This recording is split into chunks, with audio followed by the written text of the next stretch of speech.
meeting to order at 1:03 p.m. Sorry about that.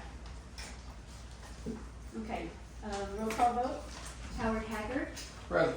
Diane Jordan, Here. Todd McDaniel, Here. Chad Sargent, Here. Brenda Walters. Here. Okay, there's a quorum. All right, thank you. Recognition of guests, another full room. We got one chair left today, so 2 chairs left today. Room for more next week, next month. Okay, public comments. We've got some public comments today.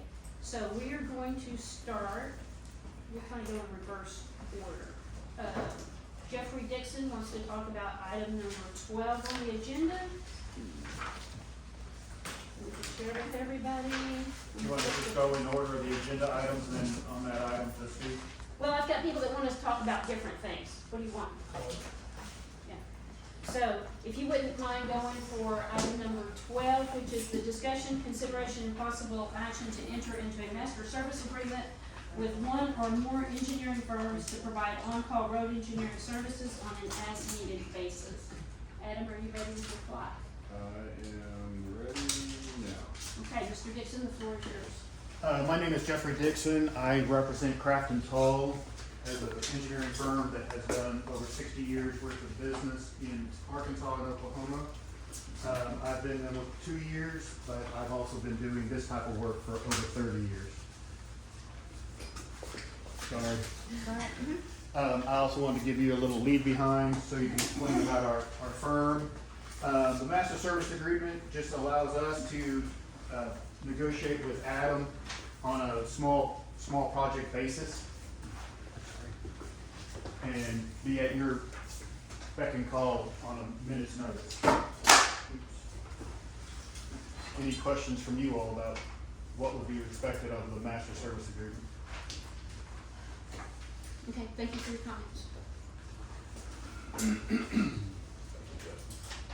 Okay, we have Scott, Bubba, which item do you want to start with?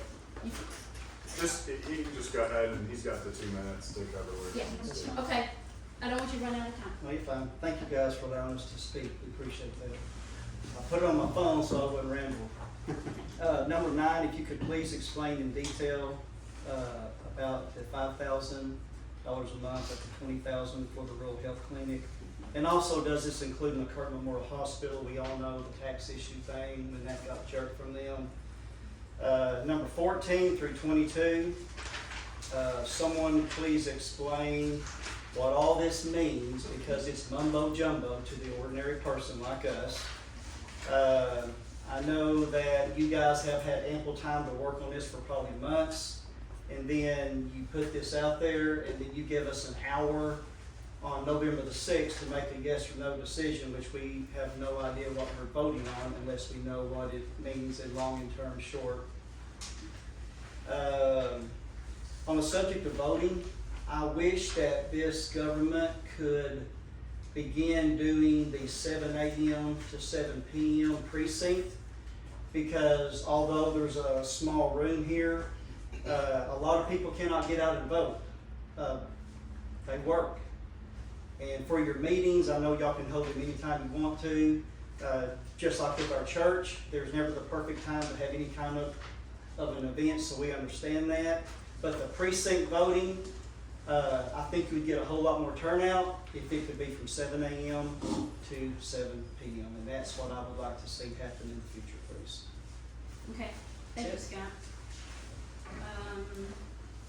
Crystal? Okay.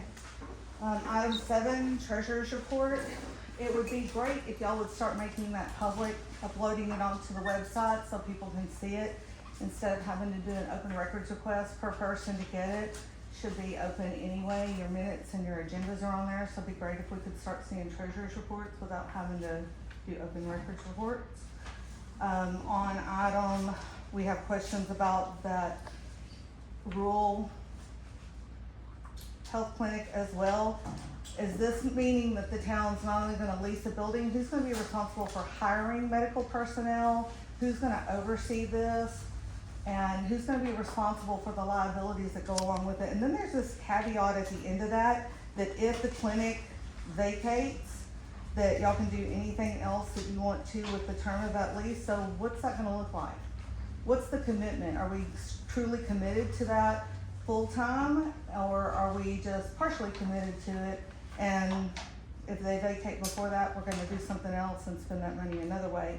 And then on items 14 through 19, really, I think there's just a little bit of what I'm hearing is there's a little bit of a distrust. Is this because Helen's leaving or someone else is leaving and y'all just now want the authority to put people in place that you are choosing? Or is this going back to the voters because like Helen was voted in? I don't know if Helen's leaving or not leaving. That's been an assumption that's been set forth. And if so, will the voters have an opportunity, because they didn't have an opportunity to vote when Janet left? Y'all made the decision, and it's feeling like the town council is not really giving the voters an opportunity. And then, let's see if there's any other. Oh, and then, being in negotiations to buy property, are y'all gonna discuss and disclose with everyone what property you're looking at? Okay, we're good? Anybody else? Okay.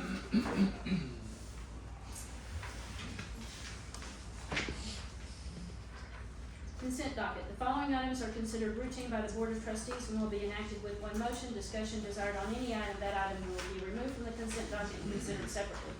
Approval of the September 4th regular meeting minutes and approval of the payment of claims. Any discussion on consent docket? Hearing none, do we have a motion to accept? I make a motion to accept the consent docket. Do we have a second? A second. May we have a roll call vote? Howard Haggard, Yes. Diane Jordan, Yes. Todd McDaniel, Yes. Chad Sargent, Yes. Brenda Walters. Yes. Okay, that motion carries. Item number 6, discussion, consideration, possible action, removing anything from the consent docket. We have none. Item number 7, the treasurer's report. Charles Ward is out, and so our chairman of the finance committee, Howard Haggard's gonna give the report today. Charles is in the deer woods with his dear daughter and enjoying every minute of it. So, get a big one, Charles. I handed it out to all the trustees, the profit loss sheet that Charles put together. Lodging tax total for the month, I'm sure I'm reading this right, $318,596.21. Your cigarette and sales. One thing that is missing there that Charles missed, and he texted me this morning, he failed to catch the use tax. But in another sheet, I'll show you where that's at. General fund is $731,812.74 that was put into the general funds for the month. Then you had total income of $732,112.74. Your expenses listed below: computers, payroll, standard stuff. Over to the second page.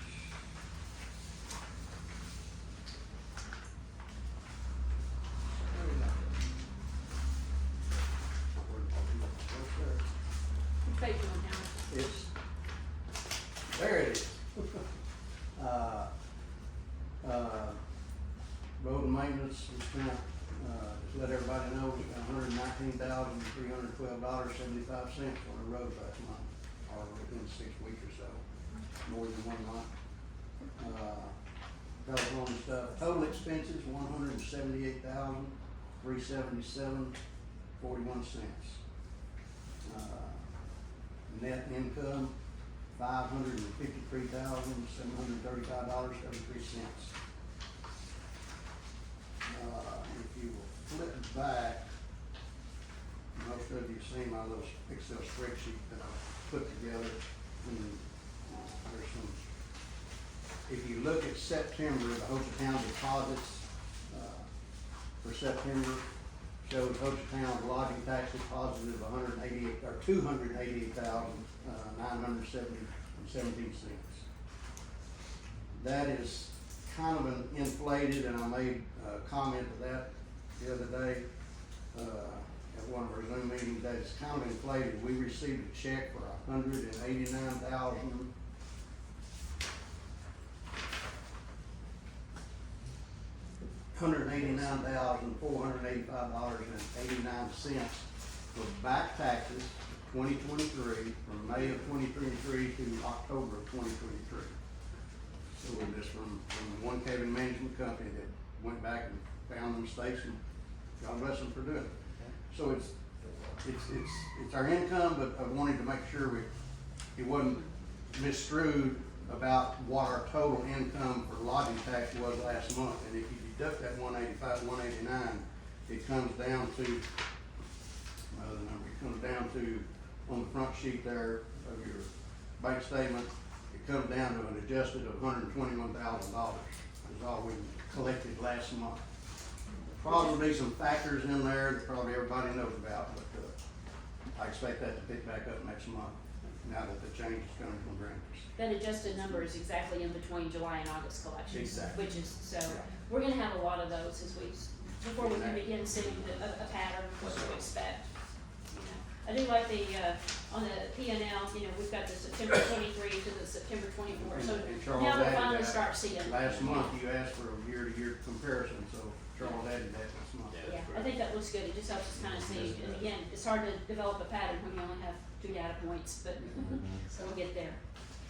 Howard, I know I should know, but for some reason I'm lost on what this large computer and internet expense was. Is that just the same? That is part of the $30,000 that we authorized Adam to go spend for computer, office stuff.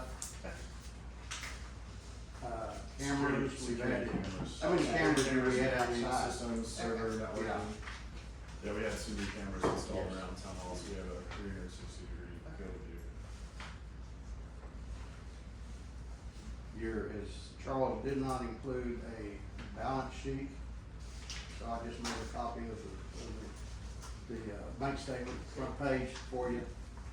We have available balance right now, $6,255,000, $667.01.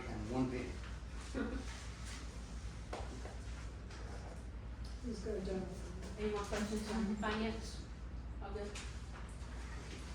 Thank you, Howard. Appreciate you starting on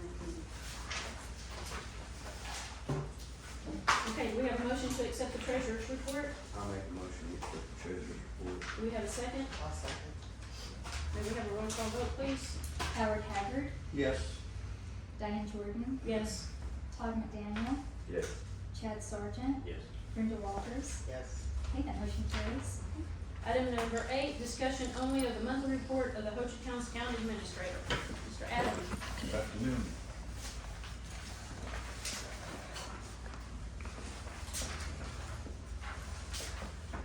Thanks for giving us teacher's notes.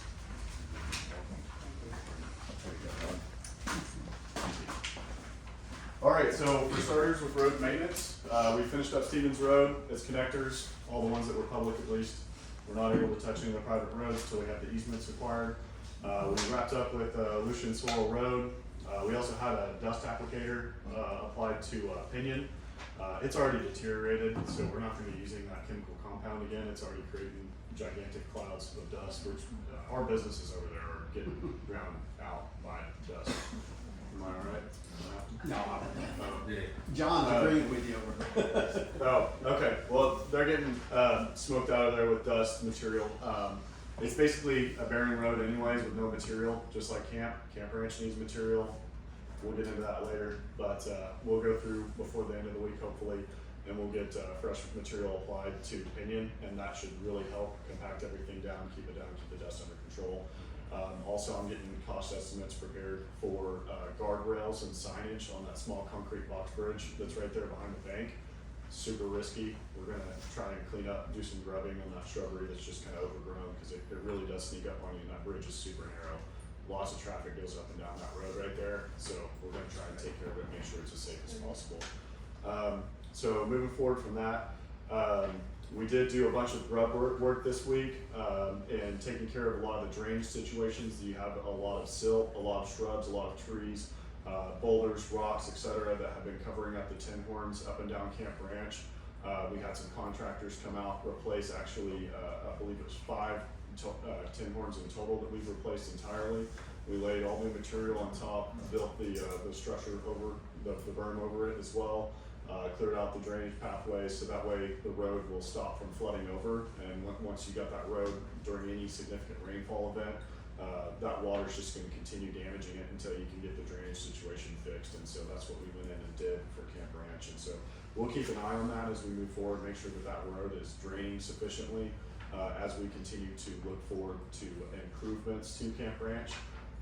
So moving forward from that, And. Yes, sir. Question real quick before Yeah. we leave Camp Ranch Road. How many cones or culverts did we replace on Camp Ranch? I think off the top of my head, I believe it was 5 total. I believe it was 5. And we actually doubled down, so there's 110 horn as you come around the S bend. We swapped that one out, cleared it out, make sure it drains correctly, and then there was a second one as soon as you come around on the right-hand curve before you hit the straightaway. We actually placed double there, so we added an additional 10 horn to that facility, and that's one where Jeff and I went out and took a look at it, and Jeff made a couple recommendations on how we can make that area flow a little bit better. So we're going through and we're improving them. The 10 horns were actually also previously damaged from the county's, sorry John, county's grader operator that kind of clipped the top of the 10 horn, and it created a hole in the surface, and it was just kind of a dangerous pummel that people wear were and tear for going many into. years. About that. Yeah, it was wear and tear, and then shaving off the tops of them. But it's okay. We've had a talk. John's all over it. He's made the corrective action. We've swapped out those 10 horns. Everything's flowing correctly. Is there anything else on camp? We'll actually touch back on camp here in just a second later on in my report. Thank you. I've submitted the grant that we talked about during the last meeting. We submitted the grant for milling out and repaving Old Hochatown Road. The cost estimate came back at that for just a little over $500,000. The grant that we had written for was for $125,000. And the Hochatown Board is making their selection and approval of applications on October 16th, so we should hear official word back if we are to receive that funding early of next year. That's whenever they'll do their release. The grant application that I wrote in partnership with the county to pave Camp Ranch Road with asphalt, that would be the entire 2-mile stretch. It was rejected by the McCurtain County Board of County Commissioners, so we're looking into alternatives on how we can still take care of Camp Ranch if we're not going to get this grant. We're going to look for other routes on how we can go ahead and make some improvements to that roadway. After we get our master service agreements in order, which is later on in this meeting for our engineering firms, we'll explore a little bit more detailed plan moving forward with camp, and we'll have a couple of different options that we'll present to the board on what we want to do. Do we want to do gravel? Do we want to do chip seal? Do we want to do asphalt? Do we want to phase it up? Do we want to break it down? What exactly and how exactly should we go about this? I'll have some options prepared for you guys, hopefully by November's meeting for some things that we can pick from. So far, we've conducted, Howard has, in his report, he reported that we've paid $119,000, but we have acquired invoices for a total of $139,000 worth of repairs, and we are still going to receive a couple more invoices. It's just we haven't received them back from the contractor yet, so we're floating at about $139,000 in total expenditures to be anticipated. Moving forward from that, zoning regulations. With my emails to the board, we've engaged TSW to prepare a very minimal, essentially skeleton plan of our zoning regulations, so that way we can get something passed and on the books and start protecting our land uses here in town. Because right now, technically without any of this enacted, you could have someone buy some land down the street and put down a landfill, and you don't have any regulations that protect anyone around that. So this is in the best interest of all of our property owners here in town to make sure that we protect our neighbors. So the plan is, yes, sir. They're giving you a estimate of as far as time, how long that will potentially take, or have we even started that process? Yes, so this week, TSW sent out a draft of the zoning regulations, and I took that, they sent it out to our planning and zoning committee, so they're all currently in review of it, and they're gonna meet, here in the next couple of weeks. They're gonna sit down, they're gonna meet, they're gonna hash the rest of that out, but I did also forward that to each of the board members as well, so if you go through your emails, you'll find the zoning regs as a draft. And if you have any, thoughts, recommended changes or concerns, please let me know, reach out to me, and I'll either get you an answer or we can work on it and make the changes together. So the plan is to pass this initial skeleton version of zoning regs first, just so we have something enacted, we protect our properties. And then our planning and zoning committee will still be putting together the fully fledged and detailed set of zoning regulations that we've been working on for probably, 8-9 months now?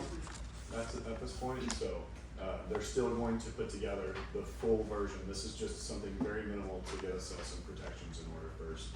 I've also requested TSW to prepare a cost estimate and task order for us to fully finish our code of ordinances, because we have a number of things that are missing that need to be included in there for us to operate. And then also our subdivision regulations, which is just guidelines, rules, parameters for the plating process, how you come in, how you apply, what information needs to be on the plat, what is expected from the developer, and what's expected on the town's end whenever you're trying to create a subdivision in the community. So now for police, we had a total of 38 applicants for our position of police chief. We're currently in the process of narrowing down to our first top 8 applicants, and each candidate is receiving a very thorough and careful review as we hack and slash and we narrow it down to our top 8. And then once we get our top 8 established, we'll start doing our preliminary phone call interviews, and then we'll schedule out, if you guys wanna do 2 rounds of in-person interviews, that's an option we can do. Or if you wanna screen them out over a phone call and just have 1 in-person interview, we can do it a number of different ways, but we're narrowing them down as we speak, doing some background research on each of the candidates. So as far as the fire department goes for, the job description, I just completed that yesterday, and the job should be posted by the end of business today. We're gonna be posting that on Oklahoma Municipal League. We're gonna be posting it to all of our local papers here in McCurtain County. We're going to be posting it to the Oklahoma State Firefighters Association. We're going to be posting it to the Texas Municipal League as well, and then also, Indeed, all of your regular job-oriented websites as well. We've also conducted interviews of applicants for the position of deputy clerk and treasurer. We're now at the step where we're performing the professional reference checks, just doing a little bit of background, getting a little bit of background information on these candidates.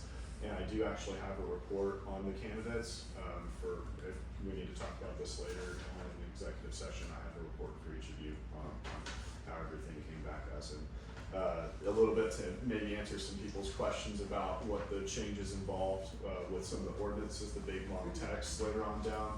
The idea behind that is to change the structure of government so that those positions are no longer elected / volunteer positions, that they're actually hired by the town, and the town board of trustees can hire a professional that has, financial background or clerk background, et cetera, but it's to move away due to the amount of time that's invested in those roles, the energy, the effort, the level of work that they have to deal with.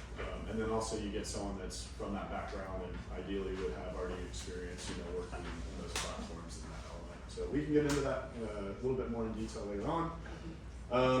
So I'm trying to set up a meeting right now with our regional postmaster. I believe she's out of Norman. So I'm working with Pat McPherson and Mark Wayne Mullen's office to arrange that meeting, and I'll get with the board later on and we can hash out what sort of presentation we'd like to make in front of them. But again, this is for our goal of either reestablishing our historical zip code or needing a new one if that's what they're saying that we have to do. And this is again for us to push forward with having our own zip code for the community. As far as STR compliance solution goes for, we have officially transitioned away from Avenue. The hotline for the town of Hochatown with Avenue is no longer online. All of their forms are down. We've already received our first wave of data, documents, and filings from them, and we should get a second and final dump, I believe. Carissa, is it gonna be the last bit that we need? It'll be right after the 15th. Okay, so it'd be around the 15th to 17th, et cetera, and then that's whenever we'll get our final sheets of information from them. Yeah, we've sent out a series of physical mailer communications to all of the addresses that we had on file with Avenue. I think that was a little over 800. And we've also sent out mass email notifications, trying to do everything that we can to get the word out there. You know, we posted it on the website, we posted it on Facebook. I'm finding pretty good success rates with our email campaign. I'm getting a lot of responses. I'm noticing that people are opening the emails, they're asking questions, they're getting involved. We had a pretty good turnout for our virtual meeting. A lot of people couldn't make it, but we did re-upload the recording as well, so that if you didn't make it, you can go back and you can check our Facebook and you can watch everything that we had gone over. And again, if you have any questions about our STRs, please give us a call here at Town Hall. Does anyone have questions about anything else? Comment on the STRs and changeover. And Chris showed me before the meeting started. Chris, jump in here, girl. How many compliments have we had within 24 hours We've had a lot. going online? Several on Facebook was shared with, from the media team. And then countless emails, phone calls. People are really happy about the simpler solution. And even in the bulk paying, they're finding that spreadsheet is gonna be savable and reusable. So everyone's really happy. We haven't had any negative feedback, minus human error on their end. So we were able to help them with that. But no, it's been so good. And so far, we've been online with them for less than 48 hours, and we've already had 15 tax payments and 7 SDR licenses.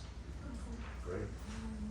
So, Linda this or really Melissa, is any comments? The meeting I don't was mean to put great. you on the No. spot, but I know as property managers. The meeting was great. I haven't jumped in yet Okay. to it. I did sign up for an STR permit for a cabin I just took on, and that was pretty simple. Okay, just Good. let us know. Yeah, Okay. Brenda? So we have some permits that we never received from Avenue, and we reached out a couple of times and we had no response, so. I can help you with that. Oh, man, Yeah. may I compliment this young lady for helping me? She heard my complaint the other day, then we went to work and she had it resolved. Good job, Good. Chris. yeah, Chris has been a rock star through this whole transition. She and I've been able to just toss her all the things that need to be done, and she's checked all the boxes, and she's answered all the calls, and really, if anyone's had any problems at all, Chris has been there for the people and bringing them through and helping fix all their errors, so. Good job, Chris. I have a question about the grant application that was denied. Before you do that, can I just add one thing to the STR before we change subject? Is the way everything went down with Avenue and everything, I think it would be a good idea if, as a board, we had to just remove the $300 fee and just go to a $100 a year permit fee and waive the 300. I know we can't make that decision today, but that would be something, and then you were gonna look and see how many had paid the 300 already. Yeah, Chris, I think she pulled the statistics. We have 13 in September, and I haven't checked the paper filings Yeah. with Charles Hochatown. But I think the number to take care of anybody that had paid the 300 is gonna be relatively small. And I think that would be just a token from the town to everybody, since it was kind of, I guess, our fault. Maybe we hired Avenue, it was such a debacle that I think that would just be a good sign of faith from us to the STR business, since it is a business that supports us and pays most of our taxes. And it would make all our county management companies very happy, I think. So it's just an idea, something we might move forward with. Can we maybe move that to a subcommittee discussion for later? Yep. This is something, okay. All Brenda, right, thanks, Dr. sorry. Brenda. You're fine, I should have asked. Just curious why the Board of County Commissioners rejected the grant. Well, we've got one of our county commissioners here today, maybe you can answer on their behalf. I don't mean to put you on the spot. Okay, sir. before John goes, let me just make a comment. I read what was written in the paper, and I think part of that is the miscommunication. If that was presented to me the same way, I also would have voted no. Because the way it was presented was, hey, let's give millions of dollars to a road in Hochatown, which means we won't get our roads ever, because it's there's what, a 1.5 million annual budget for it? I think it was the presentation that probably nixed that deal, and honestly, I can say I can't blame the county commissioners for not It was looking out for the it district. was a number of issues. Yeah. For one, the the whole way the grant came to me, and I approached Adam about it, I think as well as Mr. Howard. When they asked us to apply for this grant, they did not have all the answers and all the information that this grant has to go through. They just said the money's here, it needs to go somewhere. So why not go to help out with tourism? So that's why we applied for the grant, and then we found out the process it has to go through, and then I knew, and I'm pretty sure Adam knew, that it was an uphill battle. Did I think it might pass through our Board of County Commissioners? I thought it might, but in all honesty, I didn't see it really passing the CED, that they would have to approve it.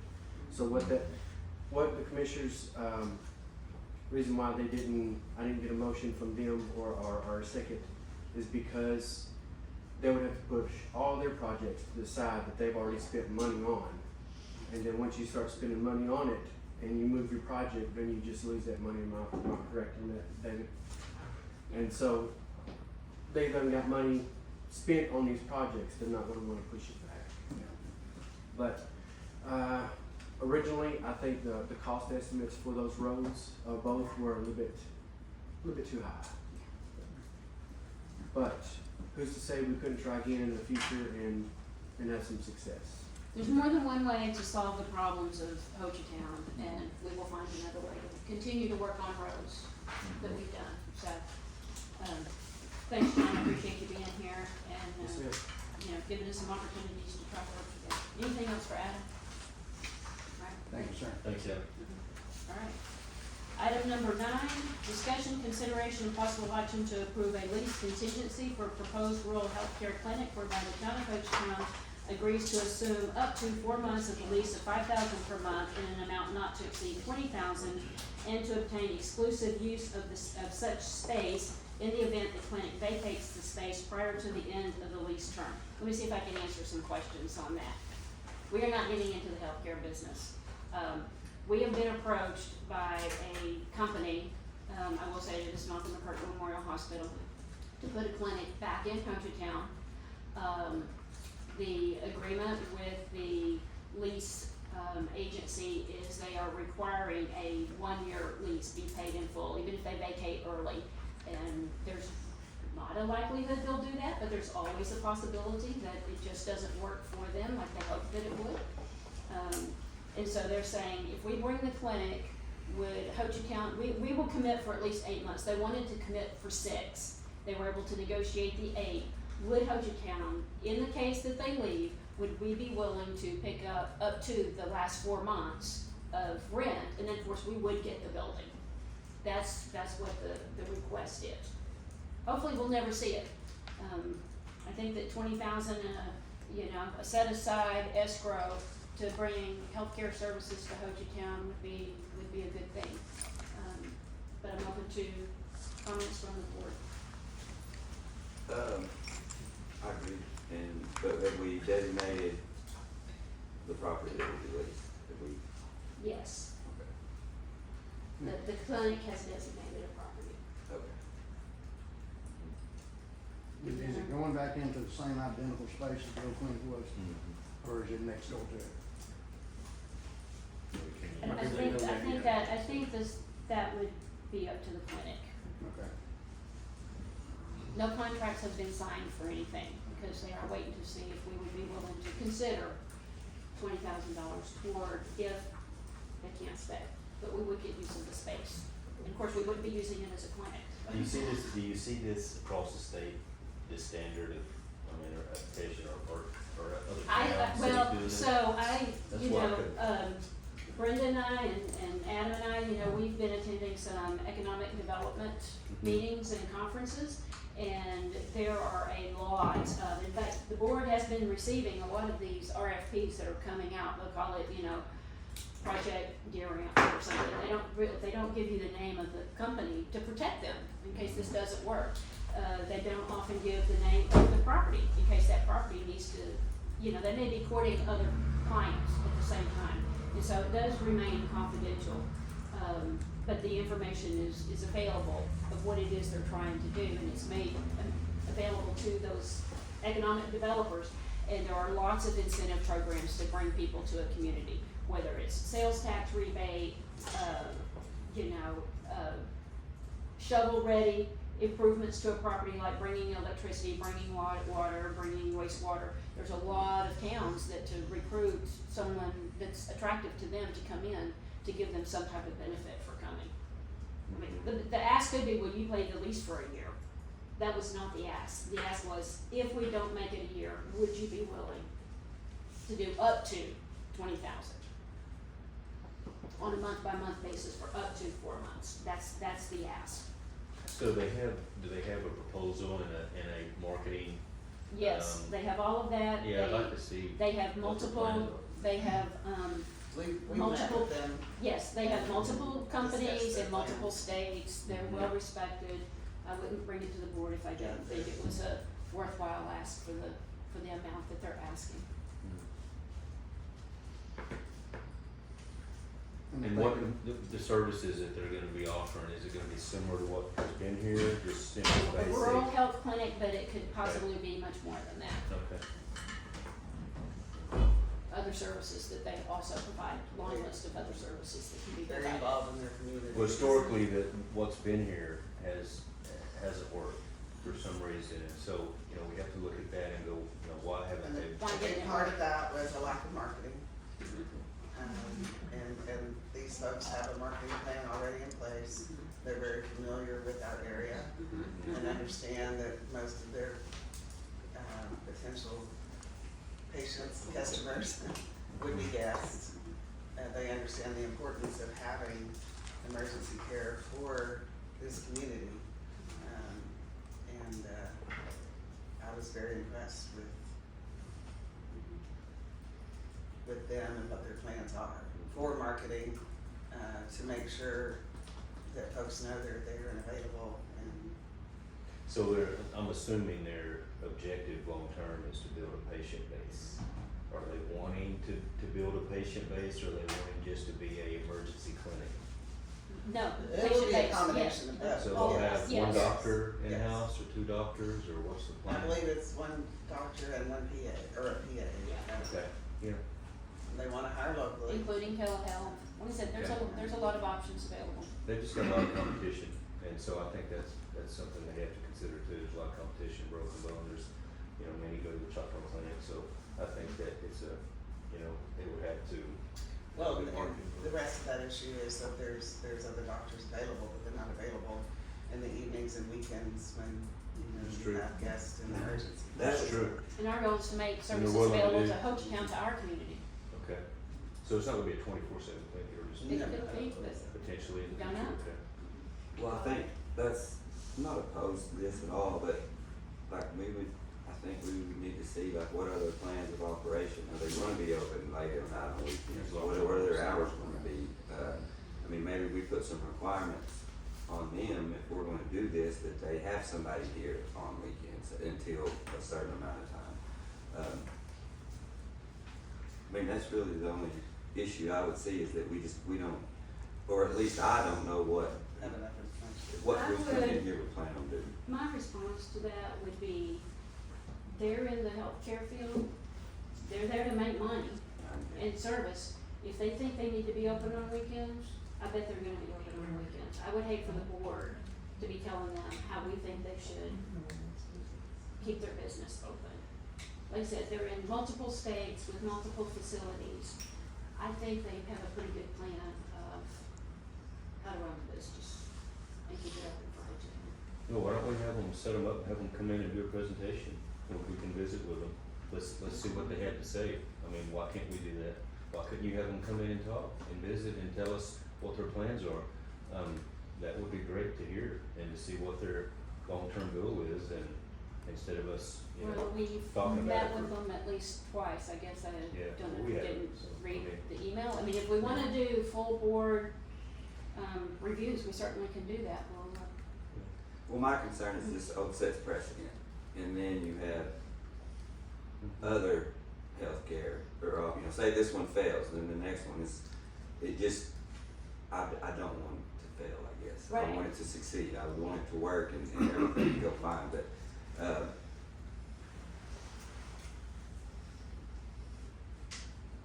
one of my concerns is, they're asking us to commit to 4 months. Not to say we don't need the space, and $5,000 a month for every how many square foot it is, I think it's legit. But why would they have a concern that they couldn't make it for 12 months? Because That's they don't my have concern. any history here, absolutely. There's a lack of. So, There's a lack of information they're able to gather from the previous clinic Yeah. about who was their when I looked at, client, customer. I'm not in the retail business or any type of business, you know, I'm just retired, okay? But if I wanted to go out here and go into business and walk down here in the strip mall and say, I'm gonna lease this space for, they're gonna hold me to a 12-month lease.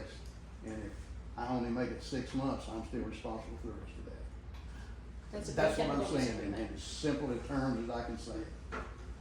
Why are these people not confident enough that they can make it for 12 months?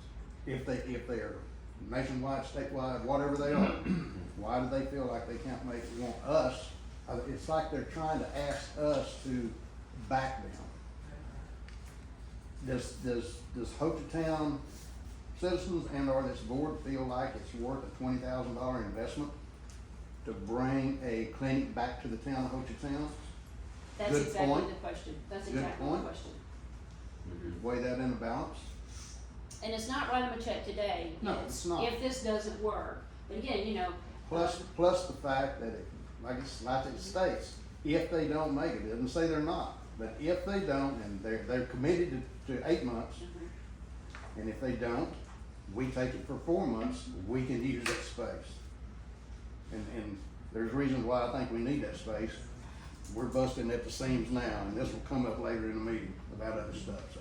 Anyway, there's all kinds of stuff to consider there about it. We'll use the space, what, for 4 months and then re-sign the lease and. Not so we necessarily, live on not it. necessarily. I mean, you know, it's like, that's a huge, I I agree. mean, All kinds of options that go out there. yeah, I I'm agree. just saying, I mean, So, Ultimately, it comes down to, is it worth $20,000 to try to, potentially up to $20,000, to try to bring healthcare back to Hochatown?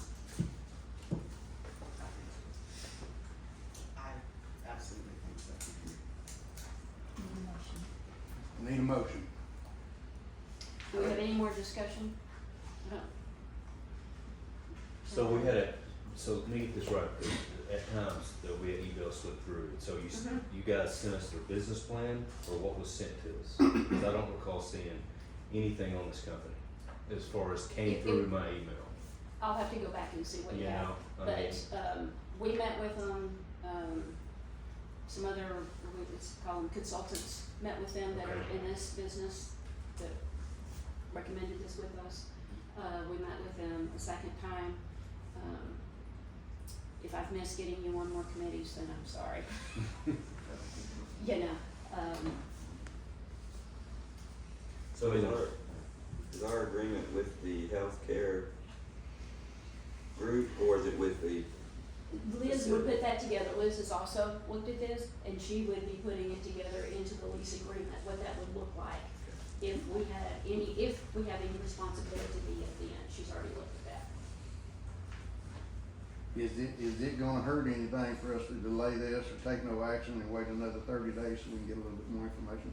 Only if somebody, you know, has a heart attack or asthma attack or, you know, gets smacked on the highway. I mean, every day we don't have health care in Hochatown is another day that somebody's health is at risk. How long did they tell us once they get? They said once they agreed to do it, they could be in a week.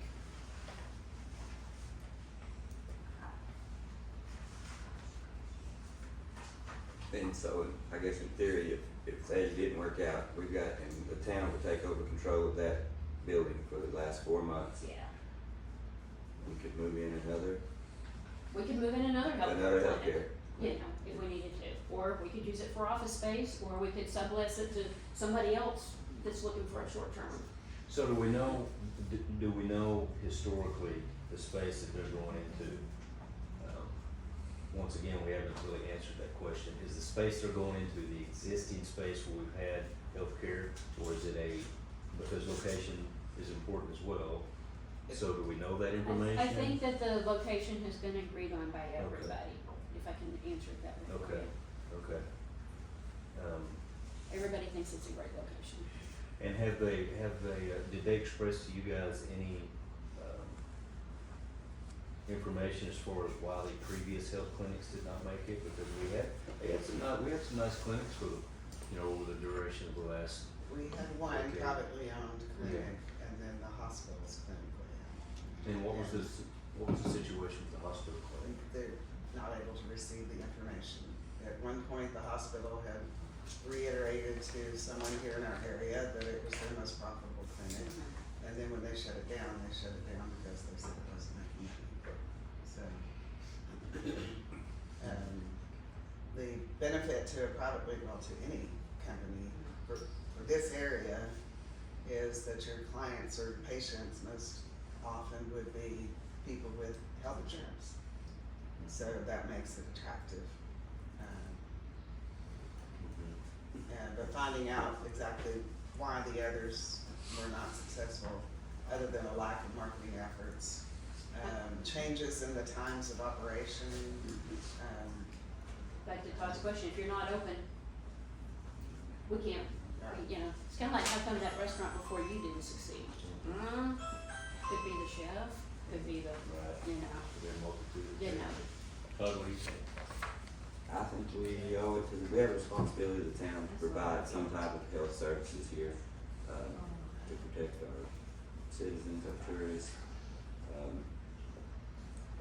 I wish I had a little more info on the actual, provider, but that would just be for my personal well-being. I'm sure they're, you know, in That's business. what I say, most of these, you know, they're called Team Deary Club. They don't give you their name for a reason, because that puts them kind of at, you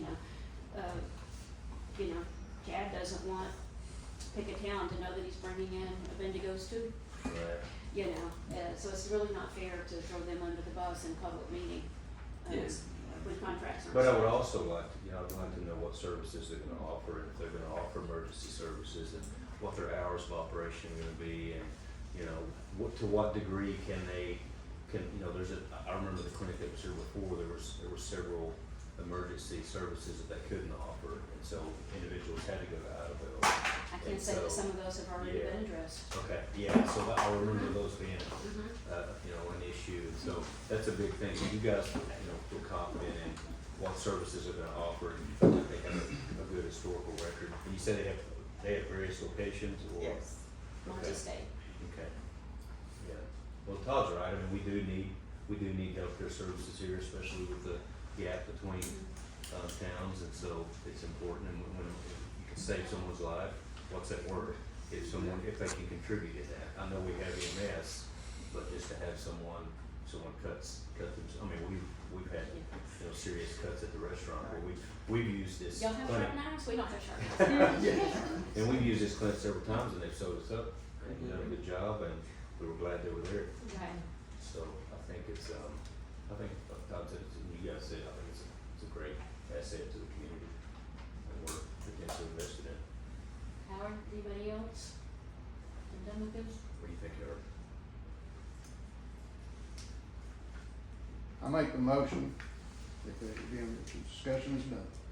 Thank you, Howard. We have a motion by Howard to approve a lease contingency for a proposed healthcare clinic for the town of Hochatown. Do we have a second? I'll second. We have a second by Brendan. May we have a roll call vote, please? Howard Haggard, Yes. Diane Jordan, Yes. Todd McDaniel, Yes. Chad Sargent, Yes. Brenda Walters. Yes. That motion carries. Okay, we're gonna be bringing in some Band-Aids. Item number 10, discussion, consideration, possible action regarding land parcels that are available for purchase by the town of Hochatown, including authorizing the town administrator to begin valuations and negotiations related to such properties. Do we have a discussion, and I do have a question for Howard, who's worked really hard on all these. Are we limited to the properties that you've brought to us, or is it just any properties that we find? Well, It could be anything It with could way be- this items. Okay, just checking, Yeah. making sure we weren't limiting Yeah. ourselves. Okay, and if you will look in the packages that I gave you, I added another one, okay. another parcel. So we now have 6 to look at? Or 5?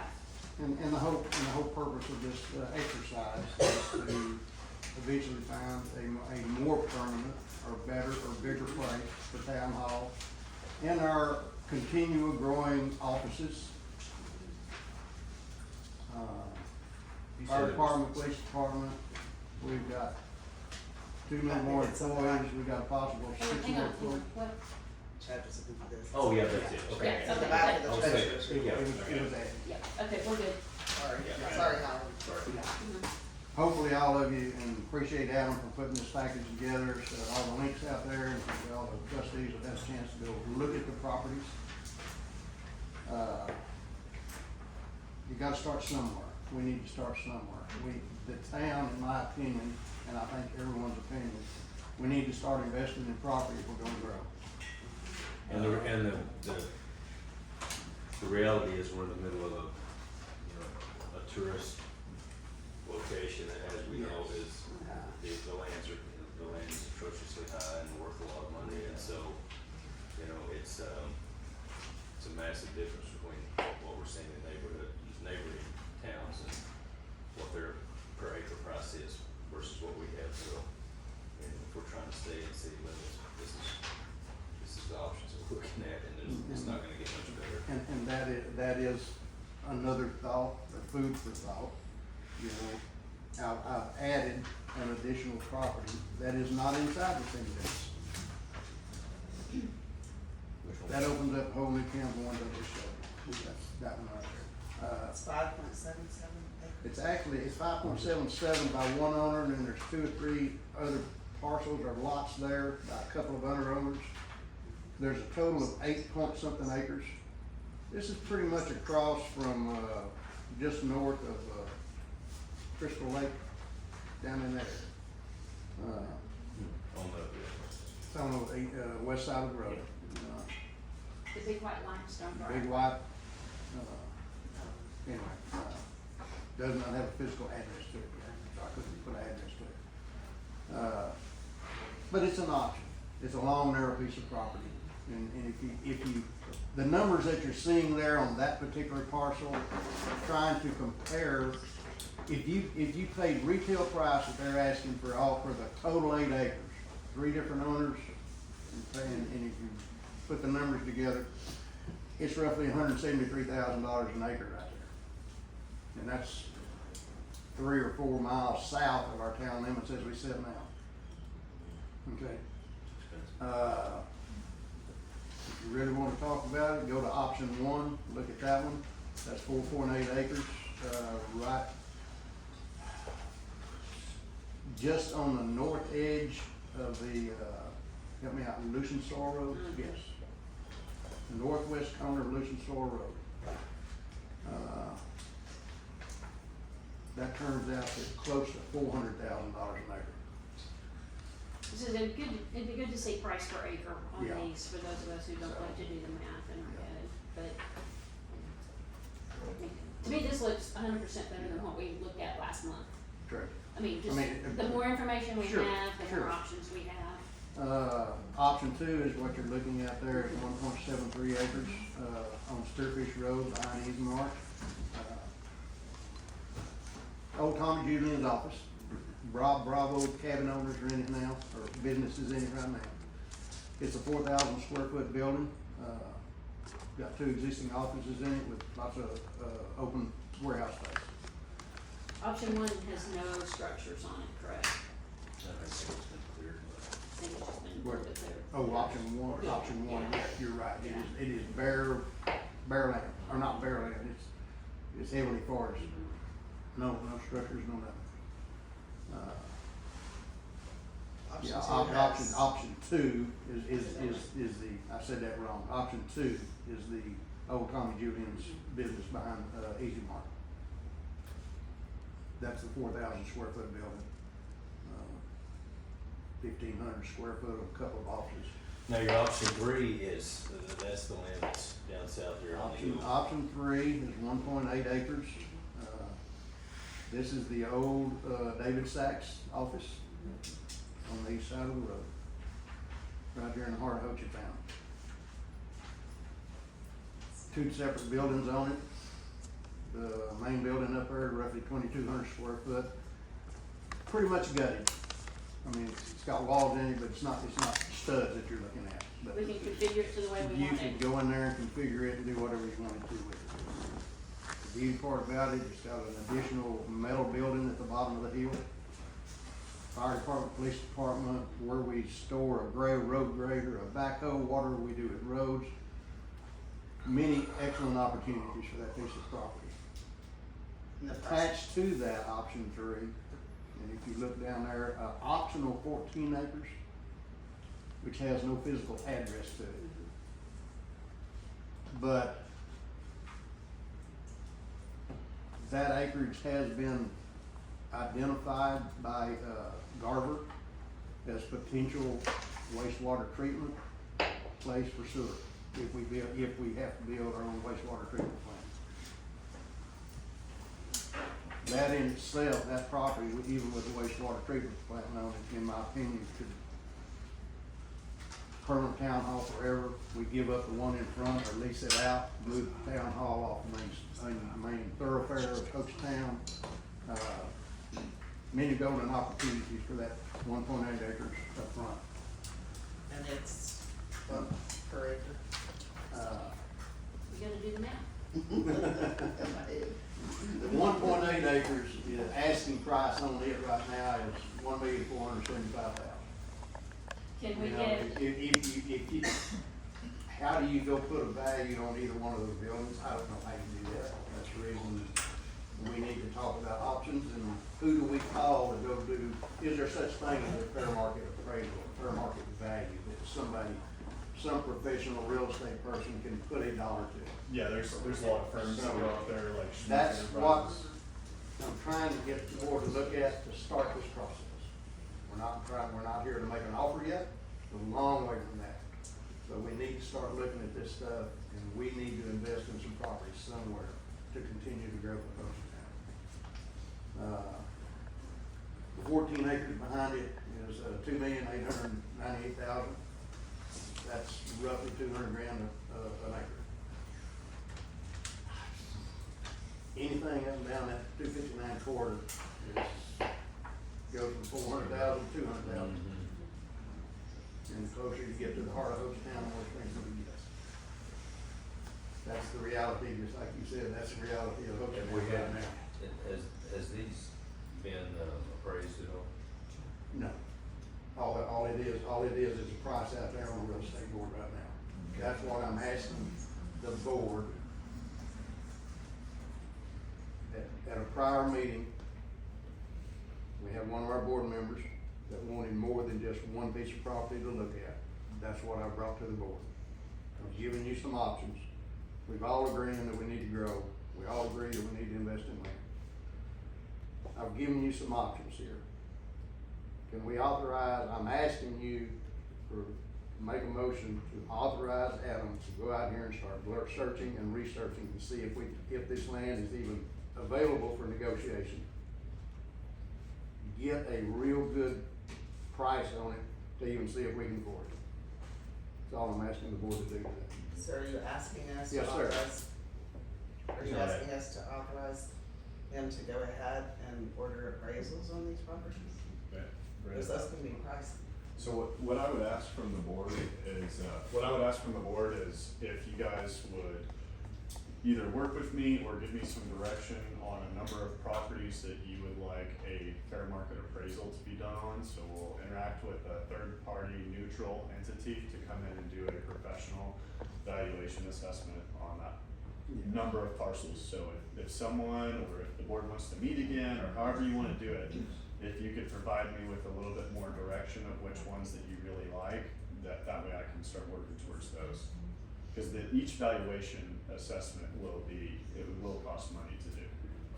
So, and if there's land that you're not even really interested in, it's best that we don't waste the money on having the assessment done on this. So if I could just get some guidance from the board in any way, that would be. well, I think we absolutely need to move forward with. And don't get me wrong, there's more properties out there than this, tons of them.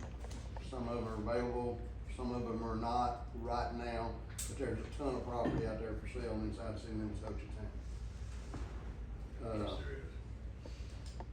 Yes, if we're through discussing, let me make a motion. and you I can- have a question, I'm sorry. Okay. So my concern is, do we, I mean, I know we need property, we are going to need to build our own place. But do we even know yet what we need? And so. Part With that, of, I mean, because that could determine whether, for instance, one of these is, well, 1.8 acres. Is that gonna be large enough to construct the buildings that we need for town The, hall? Or this other one that's 1.73 acres? well, the 1.73 acres has already got 4,000 square foot building sitting on it with 2 offices in it. So we're sitting right here in 1,200 square foot busting at the seams. I also wanna know what our But goal we've for only got parking 2 is. employees. And Oh, within, no, I within agree. 2 or 3 months, Yeah. we're looking at Yeah. possible 4 to 6. I'm not arguing that we don't need to So, proceed, but I'm just. What is that magic number of square footage that we need to house 4, 6 in-town employees in 2 or 3 different town departments? Not sure what that is. But if we get some fair market value appraisals done on these and decide we can buy this one, or we can buy this one, now we get hire a professional architect to come in here. We throw our inputs in or get other inputs in, professional designer to come, we want this office, we need this conference room, we need this for town hall, we need a place for, public to walk in, pay their bills, design us a town hall. And then we look at it and see what we can do with it. Yeah, and This is just the beginning. our comprehensive plan that we're working on, what do you anticipate that to, It's on a future agenda item, but yeah, Yeah. can we jump to that just a little bit ahead? Chad, may I ask what do I anticipate on that for, like length, like how long it would take to implement? It could range anywhere between 9, most commonly 12 in a crunch. 9 is a pretty fast time frame. Commonly 12 months, and then it can take up to 18 months is the latest I've seen the comprehensive plan take to develop. But yeah, later on in the agenda, like Diane had said here, that you guys will be selecting a date for the workshop to grade those the proposals for comprehensive planning services. I think meanwhile, while we're potentially looking at locations, I think having, just having the, I guess fortitude to go ahead and just move forward with some potential planning with an architect and starting to get a visual idea of what departments we have and what, how much space that we need, and just start working on a potential layout so we know this is kind of what we're looking at. So, I would rather go that direction than wait until you find a place and then fabricating a architectural plan for that. It'd be nice to go ahead and get a general idea, you can always change that, Yeah. but if, Well, and many towns have their different buildings and facilities scattered through They're scattered different out. locations. Sure they are.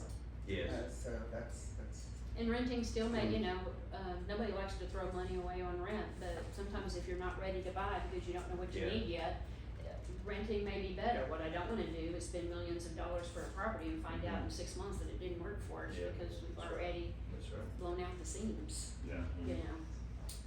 I would like to kind of provide some of my opinion here, if the board doesn't mind. Yes. Okay, yeah. Here on option 3, there is Howard had brought up that there's the optional 14 acres, and the price was 2.8 million, almost 2.9, which was very high, it's a lot of money. But just wanted to point out again that was the area that the engineer, Garver Engineering has said that we had like a little green zone designation area, because the Yashal runs right through that, and that's where we're applying to get our discharge permit would be into the Yashal. And so, even if you build your wastewater treatment facility there, it's real close to the Yashal. If you build it on another piece of land that's really far from the Yashal, you're gonna have to be making arrangements for easements and likely paying people to purchase an easement to run your sewer line to access the Yashal for your discharge. So that will also have to be in consideration as well. So that's all I've got. It's just infrastructure. Well, here's what I would like to propose, is that we, make the motion to allow Adam to continue looking at what these properties are. And again, Chad, I would encourage you to talk to Howard and to Adam frequently in the process, so that there's no surprises when it comes to the board as to, well, what is this, and what is this, and what is this? To be engaged earlier, so that we don't put these property owners on the spot in a meeting of, well, how much is this or that? It's option. I mean, it's, you know, I think that's part of the, looking at the property, is we need to allow Adam some time outside this board. If he has to bring it to the board every single time he wants something, it just slows things down. I think we need a couple of people to be on the committee with him to move it forward, and then when that committee brings it to the board, you know, ask questions of the committee first. It's option 5. Is that across from the Choctaw Landing? No, yes. Yeah. That is a resident on 59A in Choctaw Lake. Residential, household area. That has been brought up and discussed too, and we wanna, will 259A down road become commercial? It is proposed to be zone commercial within the planning and zoning commission. To look at this, yeah. Kind of, you know. So, all kinds of options there, and all kinds of thoughts and yays or nays, and just is, but yeah. I wanted to throw another one in there. Great work. I have to be a little prejudiced. I've looked at them and walked and drove, and I've walked every one of these properties except the 14 acres. I haven't walked it. And I would never ask this board to agree to purchase anything that we don't go look at it. We're gonna walk in, unlock the door, dream, open our eyes, and visualize, and look toward the future. But I would like to make a motion to authorize Adam to pursue some type of evaluation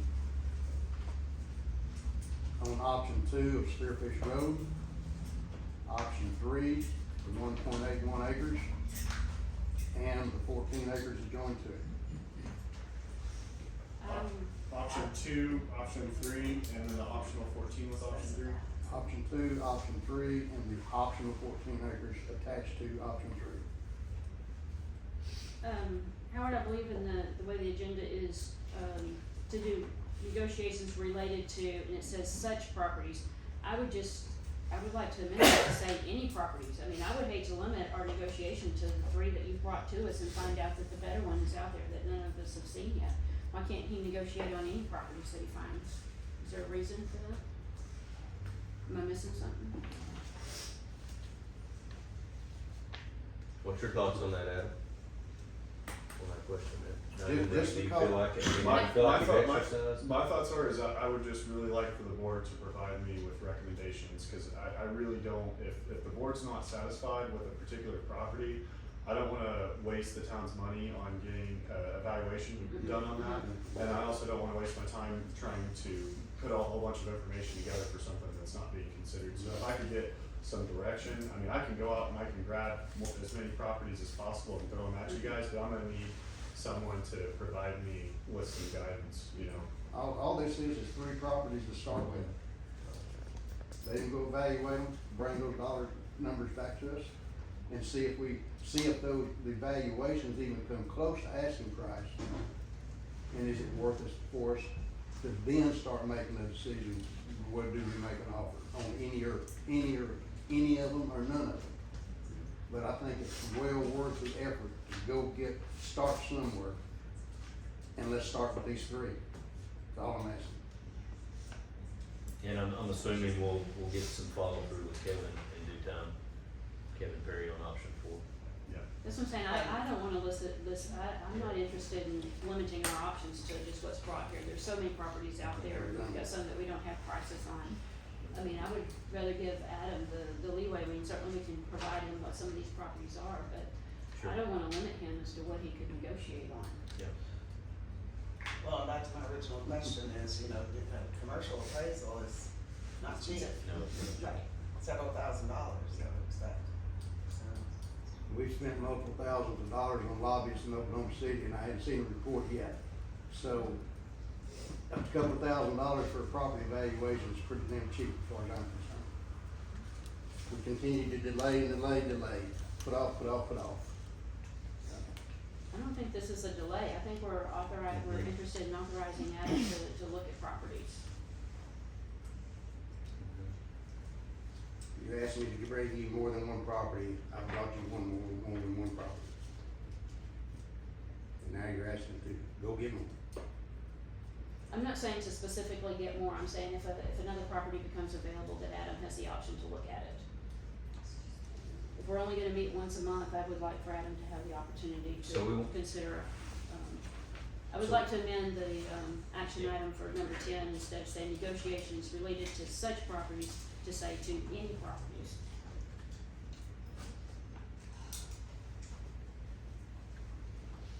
If you made a motion, Do we have some more discussion on whether to limit Adam on what he can look at? I think Howard has. Howard made a motion. He made a motion. You have to take action on that first. So Howard has a motion on the table to authorize Adam to only look at options number what? Did To you say? pursue option 2, option 3, and the 14 acres adjoining. Do you have a second for that motion?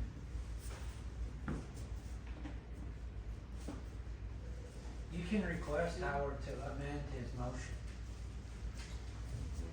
We do not have a second, let's move on to the next agenda item. I would like to continue on agenda item number 10 and make a motion that we, authorize Adam to, I think you were going to amend the agenda item. yes, hang on here, action regarding land parcels that are available for purchase by the town of Hochatown, including authorizing town administrator to begin valuations and negotiations related to any properties. And our town administrator just made a statement not 5 minutes ago. He wants this board to give him properties to go look at. And we can Not continue. for him to go out there and find 20 properties to bring to the board.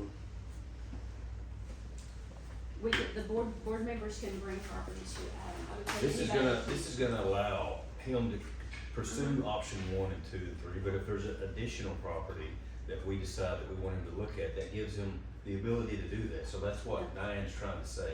There's nothing wrong with doing both of what you guys want. That's not what she said. We can pursue looking at option 1, 2, and 3, and even 4 and 5, and even 4 as it becomes open, because it might be 2 weeks or 3 or a month and a half before Kevin releases something. So I think we can do both by amending it to any.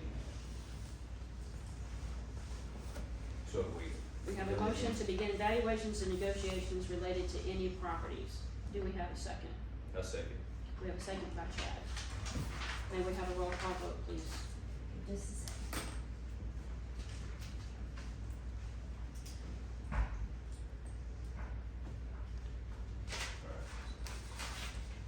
Okay, Howard Haggard, No, Diane Jordan, Yes. Todd McDaniel, I recuse myself. Chad Sargent, Yes. Brenda Walters. Yes. We have the motion carries. Okay. We will continue to help you find properties, Adam. Item number 11, presentation and recommendation by the town administrator regarding 3 or more informal competitive bids pursuant to Hochatown Code Section 3-1-5, open market procedure for entering into master service agreement, commonly known as MSAs, with 1 or more engineering firms to provide on-call road engineering services on an as-needed basis for the town of Hochatown. I wanna have some discussion on that first, Adam. Okay. And that, the reason we started looking at these additional ones, we had some, MSA with Garver to do our overall engineering, and sometimes Adam wants to work, let me put words in his mouth, a little more nimbly, to be able to, hey, we've got a road out here, does it need a culvert, does it need gravel, what are some of the things that we can do? So that he can move on with some of these things that are outside the bigger scope of just getting some of our, roads worked on. And we could have those agreements with multiple people, Chad. I mean, you may choose that you only wanna buy your food from one restaurant, provider, or you may say, hey, I wanna be able to have an agreement with 3 different providers. You know, same thing with Brandon and Todd and your businesses. Do we wanna limit ourselves to only one master service agreement? Or do we wanna be able to, different vendors may be able to bring us different things based on what their specialty is or their ability to do something more quickly. Adam, you wanna talk about that? Yeah, You you have any pretty much hit the nail on the head. You've asked for a pool of engineering firms, and I've provided you with 3 to consider today. You can enter into the MSAs, master service agreements, with all 3 or a select few or 1 or however you want to do it. But there's a pool of proposals right there in your little portfolio today. Have you worked with any one or all 3 of these companies? I've worked with Jeffrey Dixon here from Craft and Toll for a number of years when I was with my previous community. So I'm familiar with the quality work that's provided there. I'm familiar with the costs to anticipate with each of the projects through their firm. However, I've heard positive things from the 2 others. You'll see that Olson Engineering and Burns and McDonald have been included in those. I've heard positive things from other city managers across the state with regards to those firms, and those are what came back as recommended to me. So I provided you with another 3 there, and then you throw that in, and with Garber, it'll make 4 total engineering firms that can be utilized. I looked through them, I got a similar agreement, so Yeah. I think they're all great. I think it gives you options and you can, follow up on any project that we have. It just gives you the ability and freedom to, negotiate pricing and negotiate skill set and what their historical successes have been. Yep. Liz has gone through all 3 of these. Yeah. Yeah, we sent her the MSAs for her review before bringing it to the board. We can put them to the test and see who provides the highest quality service to this community. So what we're saying is not to choose one of the 3, but to make an agreement with all 3. Yeah, you can. Yeah, you just, And then service group just gives you the ability to start. But work orders will come back to the board. Yeah. Yeah, there's no requirement to do any amount of work with them through that at all. It's just So on have you file. had a chance to look at these? Are you good? Yeah. Okay. No, I'm good with these. I was, basically, that was my question. Are we looking to do an MSA with just one or multiple? Yeah. I mean, and if that's the case, I'm gonna defer to Adam's judgment as far as, he works with them on a daily basis. Any more discussion on MSAs? Well, I understand that regardless of what we do, 1 company or a dozen companies. But 2 of the 3 doesn't even have a dollar amount schedule that we can look at of what their charges are per skill set. So, Craft and Toll is the only one of the 3. And on the very last page of Craft and Toll. I noticed that as well. If you look at the other 2, there's no dollars, no numbers, nothing. I have a problem with that. Those are one of the questions that I also had, and it goes back to, it depends on what their work order is. Adam, you wanna discuss Yeah. that a little bit? Yeah, so whenever it comes What to dollars will cost- pay for by their skill set, Yeah, engineer versus, Whenever it comes to the breakdown of cost for each project, before you initiate the task order, you can request a cost estimate beforehand. So you'll have an idea of what your project's gonna cost before you engage, before you sign off on it to actually be performed. part of that was whether the attorney does the work or the, legal assistant does the work. The chef or the sous chef. There's no type of like retainer type fee, like No. it's a purely by work order. Yeah, that's correct. We will be looking at those dollars on work orders. And truthfully, as it does with, same with any type of business that's, has that ability to negotiate, it does put them in a position where they know that we're looking at options and then they're gonna give you the best proposal, so Okay. I think it's good to have options. Keep everybody on. Any more discussion? Howard? So item 12 is the discussion, consideration, possible action to enter into the master service agreement, MSA, with one or more engineering firms to provide the on-call road engineering services on an as-needed basis. Do we have a motion to enter into the master service agreements with all three as presented? Do we need to name them? I would go ahead, yes. Yeah, so we've got Craft and Toll, Burns McDonald, and Olson. I would make that motion. Okay, Brenda has a motion that we enter into the MSAs with, all three as presented. Do we have a second? I'll second. And a second by Chad. May we have a roll call vote? Howard Haggard, No. Diane Jordan, Yes. Todd McDaniel, Yes. Chad Sargent, Yes. Brenda Walters. Yes. That motion carries. Discussion, consideration, possible action regarding the selection of a date for the town to host a special meeting for trustees to evaluate proposals received for the town's comprehensive plan. I'm really excited about that. This is something we talked about a year and a half ago. I'd really like for us to lock a date in for that. I'm wondering if what, might be the best way to do that is just to use the poll feature on email. I'm just trying to get out my calendar. Yeah, I know. I mean, I think that might be good, you Adam, know. is this not the email that you sent out and gave us 2 dates on? That was for, Garber, a sewer infrastructure workshop meeting, so separate from this. Have we received all the proposals? Yes, You've got them in the shared drive, right? that's correct, yeah, they're on so the you can go see OneDrive, them. and yeah, I sent all board members a link, so you guys have access to all the files online. Yeah. Do we wanna try to set something in the next couple of weeks? Do we wanna do it on the beginning or end, probably the beginning, because we never know how long these take of the next regular board meeting, just do it in the morning, maybe bring lunch in? I'll be out of town the 3rd to the 11th. No. Okay, let's get our calendar out. I mean, I think if we just, You wanna throw a dart at October 17th? A Thursday?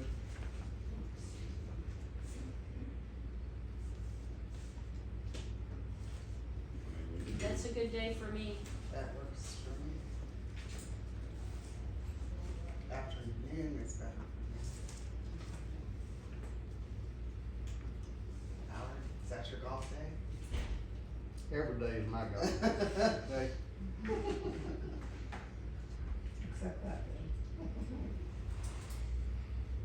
Here lately, I hadn't had enough of them. You probably don't even know what you're doing, so. Yeah, I'll be so, there. I'll make it. it doesn't matter, yeah. Okay. We're taking a little 1-minute recess if anybody else needs to use it.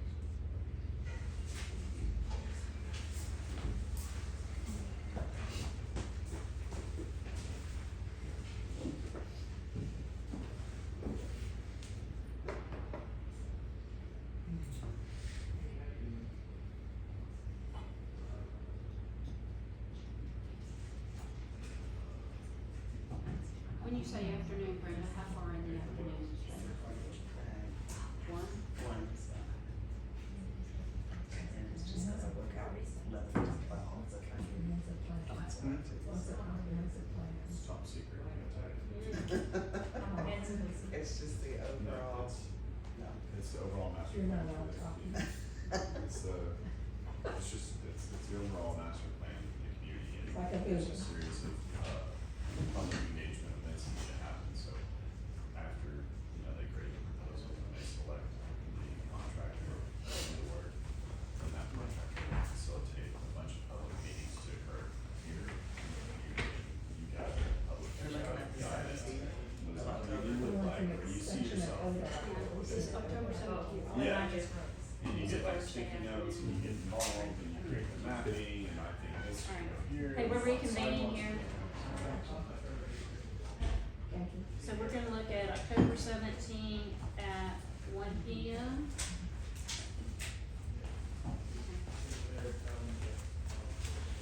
Adam, you wanna give everybody just the, like you said, the high level 2-minute, what we were expecting to look for in our comp plan? for grading the proposals or just in general? In what we talk general, about comprehensive yeah. plan? What does it So like for people? comprehensive plan is a master plan for the community. It's gonna be all about community engagement, citizen input, residential input, property owner input. We want tourist input as well. Where do we see ourselves in 20 years from now? Do we see sidewalks? Do we need ADA compliant crosswalks? Do we have particular traffic hazards or traffic concerns? Do we have bridges that are out of control? Where do we see our wastewater? Where do we see our police being at? Where do we see our fire, our future town hall facilities, our infrastructure, et cetera? And it's all gonna be emphasis, underlined with an emphasis of public engagement from our community. What does the town of Hochatown, what sort of story do we want to tell in our placemaking? What sort of color pattern should the pavers be? I mean, there's so many different things, and it's an all-around approach towards the future of this community. One of the things that we learned talking to other communities, like, Frisco, when the mayor gave us some advice, same thing with Choctaw Nation, they have theirs. If the town has a comprehensive plan, when someone comes in, particularly to P and Z or ordinances and say, hey, I wanna do X, Y, Z, we need to go back and say, does this go with where we wanna be? And if it does, then it's an easier yes. If it doesn't, then we need to say, do we need to amend our plan? And a lot of people, they review those plans once a year, every 5 years. So it's good to have it because it really gives us a roadmap instead of just anybody coming in saying, well, can I put in this or that or the other? And we're like, I don't know, do we want that or not? Yes, we do, or no, we don't. So the comprehensive plan is really our guidebook as to what we wanna look like. So I think it's really great for us to finally have that. So that's kind of what we're looking at and putting together. Okay, all right, thanks, Adam. October 17th at 1 p.m. We will have snacks. That's for us to grade the proposals to And so you select can help us the- put it together, yeah, okay. That's to start the comp plan, it's to select the contract. Okay, do we have a motion to set that date to evaluate the proposals received?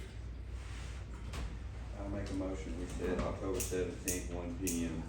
as the date, No, he's here for something else. Okay, all right. as the date we evaluate the proposed town comprehensive plan. Okay, we have a motion by Todd, we have a second? I'll second.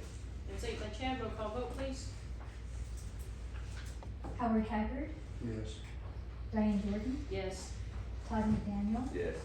Chad Sargent, Yes. Brenda Walters. Yes. Okay, that motion carries. How many did we get, Adam? I don't remember. 8. 8, okay. I'm just thrilled that we're getting responses to our requests for our police chief, comprehensive plans, hopefully fire. So, good, it's a good number. Alright. Okay, item number 14. So, before we start on item number 14, I want the trustees to just look at items 14, 15, and 16, kind of all together. And if we take action on number 14, which is basically, for appointment by the Board of Trustees for the combined position of a town clerk and treasurer. Do we wanna combine those two? Howard, do you wanna talk about that before we, and then, 15 and 16 is just the legal mumbo jumbo that goes with it. And It's then- required. Right, and then the next option will be number 17, which is to make a separate position for the town clerk.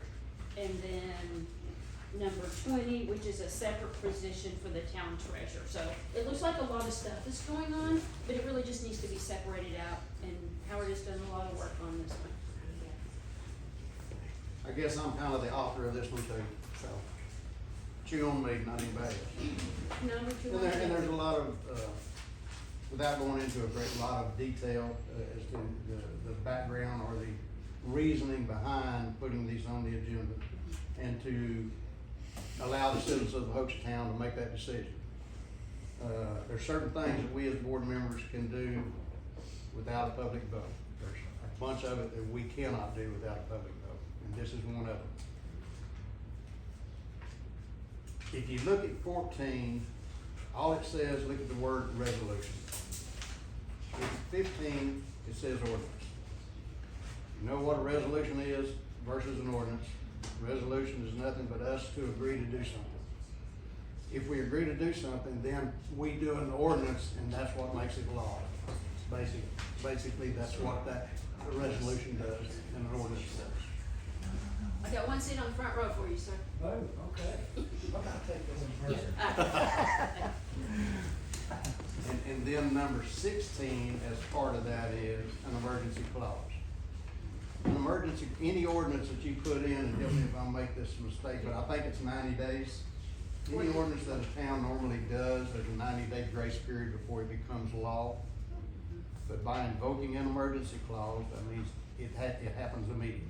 Therefore, we can move forward immediately. So that's all basically 13, 14, and 14, 15, 16 years. The question why 14 is worded the way it is to combine the positions of town clerk and town treasurer. The way this town was incorporated was under the Town Meeting Act. Because of the way the state statutes say that the Town Meeting Act and the way you form an incorporated town, you automatically go under the Town Meeting Act. That means the election board and Idavale doesn't run our elections. You have to do it in-house. That's the reason we met at the church, had a meeting. You can't advertise who's gonna run for office so yeah, everybody's showed up and they're disappointed because they didn't know who was gonna run for office. Well, I didn't even know we was gonna have a town treasurer and a town clerk. Shows you how, we all learning through this, okay? So, and that's been brought up. Didn't even know there was gonna be a town clerk. Well, I didn't either, so. But, as we continue on and continue to grow in Hochatown, and I'll say this and I'll say it a million times, nothing but the grace of God that he brought to the town of Hochatown, Helen and Charles. They're our gods. They're our God sent. The time, the effort that they put in with no compensation is just undeniable of what they do for us. But they're still an elected official, elected by the people. We'll get into that here in a minute too. They were put as an elected official because they run unopposed. And not to say that the talent is not in Hochatown for those to be professional people to take over their positions if and when they ever want to leave. But this whole process here is about allowing you, the citizens of Hochatown, to give the Board of Trustees the permission to go hire a full-time deputy or full-time clerk or a full-time treasurer if and when the time comes that happens. Charles is not going anywhere. Helen, I hope, doesn't go anywhere. Well, But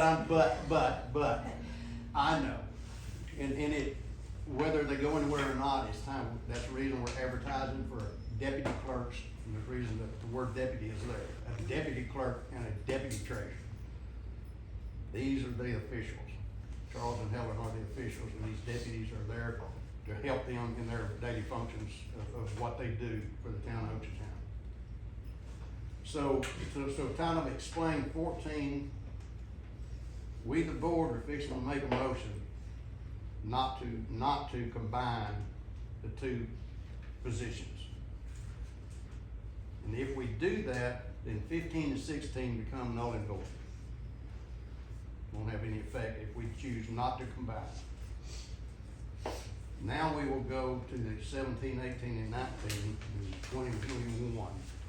That's when we talk about each individual separate position. There we have to ask you to vote to allow that to become an appointed position instead of an elected position. And the reason for that is both of these offices ran unopposed in 2 separate elections. Maybe it was because of ignorance or not knowing, not understanding. We're all in this learning process together. But to allow the board to make those appointed positions, now we can go out and advertise for professional people that know accounting, that know financials, and bring in the professionals, not to say these aren't, but if and when the day they leave, we have that option to go outside, reach outside the city limits of Hochatown to appoint that position. And that You know, that's about as plain as English as I can say. But Howard, another thing is that, Chad, Charles and my positions will be going away. We were elected at a 2-year term, and those 2 years are up in April. So, we will be gone, and if there's a possibility that no one steps Nobody wants up this job. to take the volunteer position, because, as the town has grown, the responsibilities and the workload has grown also. And this is a volunteer position, and it is, very encompassing. And so, if you don't have a, hired position, the town runs the risk of no one stepping up, and now you do not have a treasurer, and you do not have a, town clerk. I would add to that, we're all volunteers. We do the best we can with the time and resources and knowledge that we have. Sometimes we're short on time and resources and knowledge. But asking our clerk and treasurers to do this job as a volunteer without the knowledge that they need, I think that would, again, we've learned a lot in the last year and a half, and we fit the town meeting act by our population, but not by our budget and the amount of work that we have to do for a town of 30,000 people, which is what the numbers come in for. And with a budget of $10 million or $12 million, with $1 million that could be coming in every month, it would be nice for us to have a paid finance, treasurer that does this every day and knows how to do it. And someone who could come in and pass a background investigation, and Absolutely. also, pass a, references. We as well. love being volunteers, but sometimes it would be nice that, just like we were able to hire Adam as the town administrator, in other towns, it's the mayor that runs the town. Idabel, the mayor runs the town. I'm just the, cut the ribbons and kiss the babies person. But we actually hired Adam to run the town, to do the day-to-day operations, and to ask someone to do that as a volunteer, that's unfair to the volunteers, and it's unfair to our residents and our tourists to not have somebody on point that's trained full-time to do these positions. So where we stand with the work that Howard did, we can either, if we don't have a motion or a second, we can skip 14, 15, and 16, and then move on to the separate hired positions, starting at agenda item 17. What would please the board? Does anybody wanna move? Before you go any Go ahead. further, there was questions brought up during the public speaking at the first of the meeting. I want everybody in this room, we're here to learn. I'm glad everybody's here. We learn every day. It took us forever to get it where we can allow public speaking at a meeting. And we can, and the reason you can only address an item on the agenda, because that's all we can talk about. In a public meeting, we can only talk about what's on that agenda. Therefore, we restrict the comments from the public only on what we can talk about. So now I'm asking, is there any other questions? Is there anything else I can say or this board can say to help you understand 14, 15, and 16 right now? Yes, ma'am. Whether it's 14 through whatever the time of the day, the question was, why can't it be more than noon in the middle of a work day so that people can actually come out and vote and not, people don't just work right here in Hochatown for the most part. So to be able to participate in voting, it needs to be at a time that's convenient for the citizens of this town to vote. And 12 o'clock is not. And that's what it says, to be held November 6th at noon for each one of those. We, this board, have the option to amend, adjust, help me with words, all of the adjustment words that are out there. Before we move on to that, I kinda wanna add to it, and also what else was addressed by Scott. I think at the beginning, we were not using the election board from the 7 to 7. There was a number of reasons for that. With the town meeting act. That's what I said, the Town Meeting Act, it didn't give us, when we can have an election whenever we want to. We said today, hey, we're gonna have a meeting on November 6th at 12 p.m. We can set that. If we start using the election board, we are required to only have elections on the days that are already set, and you can only have certain positions elected on the days and on the years that they are set. And there's a schedule for that, and you have to apply so many days in advance for all of those. So there are a lot of restrictions and some cost. I don't think at this point the cost is as much to us as what it might have been in the beginning. But before we just say, hey, let's go with that, that's something to consider. Hang on, Janice, and I'll get you. The other thing that we may look at is why can't, we probably need to have Liz, our attorney, come in. Why can't we offer the the town meeting act voting to be open from 7 to 7 with our own monitors here, the way we're doing it now? I think there's a lot that we could do to move forward. I'm gonna recognize Janice first. I think you just answered my question. My question was, I know that you have to follow the election board, but I do know in some incidences, in some cases, you can come in and you can pay the election board for a special election bill too. I think there's, So what you just said would work. yeah, we'll have it ourselves, but it should be open 7 to 7 for everybody to be able to have time. Scotty? I would like to say that since you guys have allowed us to do our 2-minute thing on the deal, you're being transparent now, we love that. Number 2 is, you guys will not always be in these positions, and you're gonna be sitting out here like us.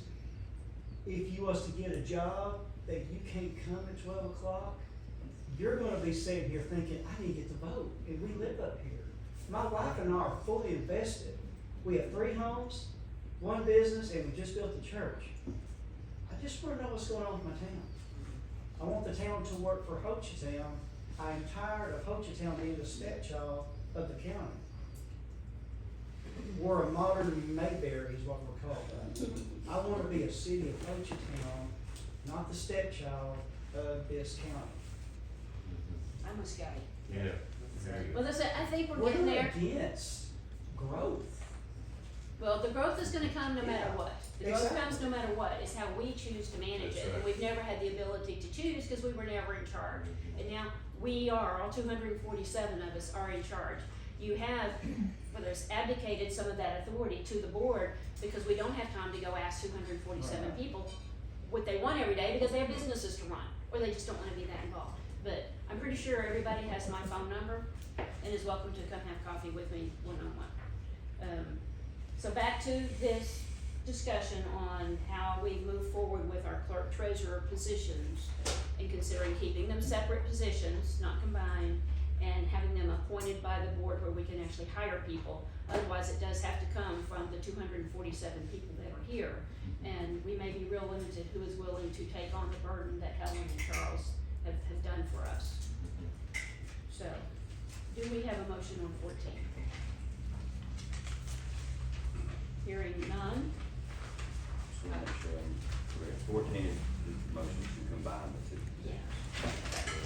Which, if we have no motion for 14, 15, and 16 becomes moot, and we can move on to 17.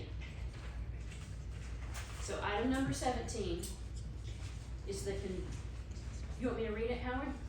You wanna keep going? You were doing it? Well, go ahead and read it, Okay, and then you wanna discuss it? and then, yeah, we need to open each one of these up for discussion. Yep, okay, so we're gonna do 17, which is, again, kind of for a couple of sentences. I could have done this a lot quicker and faster, but the attorneys wouldn't let me do that. Okay, but, Hang on, do we need a motion to take no action on 14, or you guys are just moving ahead? Okay, where's our, I think since we have no motion, there's nothing to be done. Nobody brought a motion to the table. Adam, you good with that? Yeah. Go ahead. Yeah. So You don't need to make a no motion action, to take no action. no action taken, Okay. or you can take an action of tabling, bringing it back next month with any changes. Okay, I'm good. Okay, so now we're gonna move to 17, I'm gonna read it for everybody. Discussion, consideration, and possible action to approve resolution number 2024-12, a resolution of the Board of Trustees of the Town of Hochatown calling an election on the question of whether ordinance number 13 is an ordinance of the mayor and the Board of Trustees of the Town of Hochatown, Oklahoma, amending the Code of Ordinances, Title I, Administration, Chapter 9, Specific Town Officials, at Section 1, Town Clerk, providing for appointment by the Board of Trustees of the Town of Hochatown, the position of town clerk, providing for severability, providing for repealer, and declaring an emergency, shall be approved within the election to occur at a special town meeting to be held on November 6th, 2024 at 12 p.m. That will be the motion. We can also make an amendment to it to change the time. Yes. You know, it says to be held at 12 p.m., but it doesn't say how long you have to vote. Does it say from 12 to 1 or 12 to 7? Well, it says a special meeting. Let me. Okay, yo, tell me, that's right, okay. Howard? This is only speculation, okay? Liz and I have had a lot of conversations, back and forth, emails, between us, trying to get this all put together right. When it finally come back, this was a surprise to me. Special meeting, on November 6th at noon. And I got to looking at our schedule. That's right before our regular meeting. That's right before our 1 o'clock meeting. I was thinking, maybe that is ever thinking, I'm not sure, but I think that's the reason it's there. So, that said,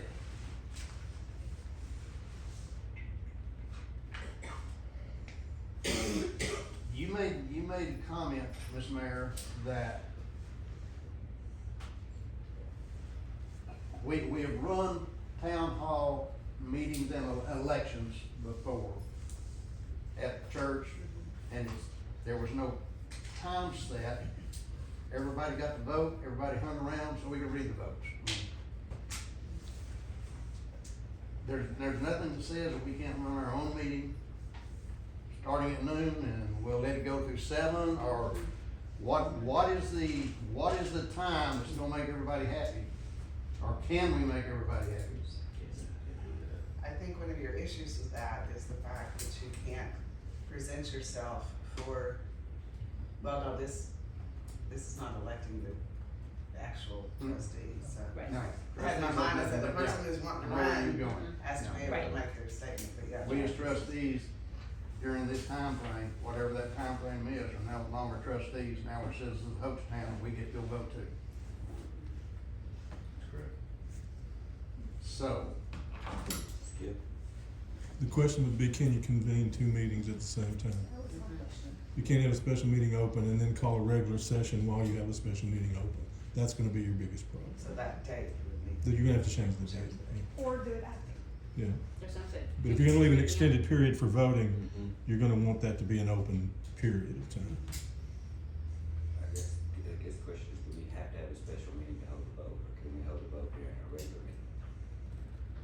And then we just have one It has to meeting be- and leave it open for It the has to be a separate Yeah. town meeting. yeah. Just have it at, maybe afterwards. You know, what if we have our regular meeting at 1 p.m. on the 6th? What if we said at 3 p.m. we, Open up the voting at 3 and then it go to 7. but we could have if we're not finished with our agenda items, whatever they are, we could take a recess and then reconvene After 7 o'clock. after 7 o'clock. But you guys will need to provide, people to work. Right. That's what I'm saying, During- so we during could that time. reconvene, if our regular meeting is not over by 3, so we could say this would be held on November 6th, from 3 to 7 p.m. Our regular meeting is at 1. And if we don't finish our regular meeting by 3, so we're not double dipping, we'll just reconvene at 7.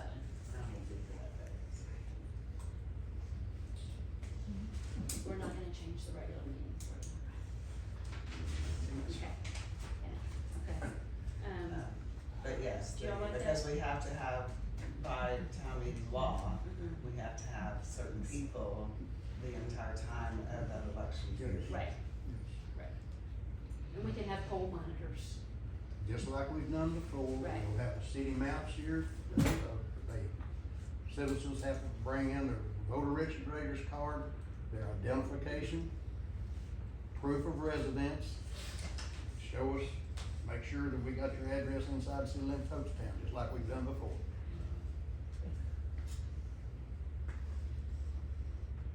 So that said,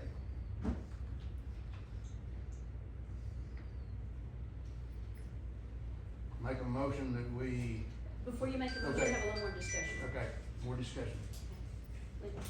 Oh, no, I was just. Oh, okay. I was I didn't know if that was agreeing. a sweat on your brow or if you're like, okay. I was saying, yes, sir, we will have all that. Okay, you just won the bidding.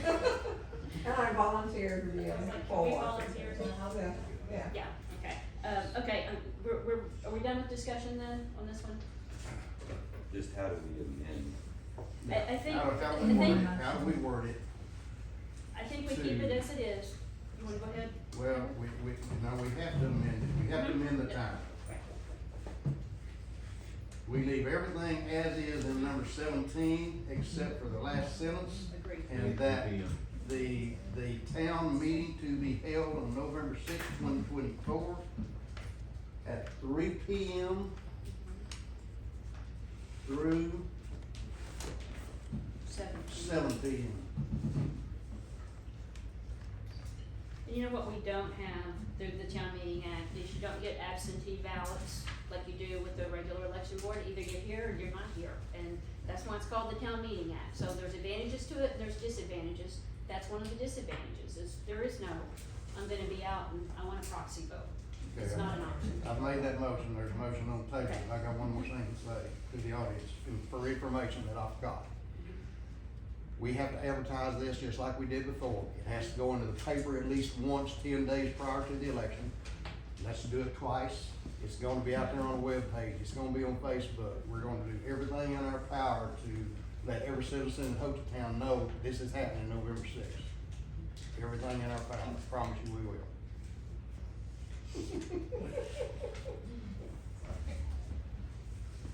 I'll second it. Okay, we have a motion, as amended by Howard to, the election will be November 6th, 2024 from 3 to 7 p.m.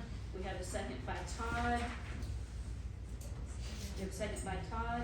Madam Secretary, are you ready? Howard Haggard, Yes.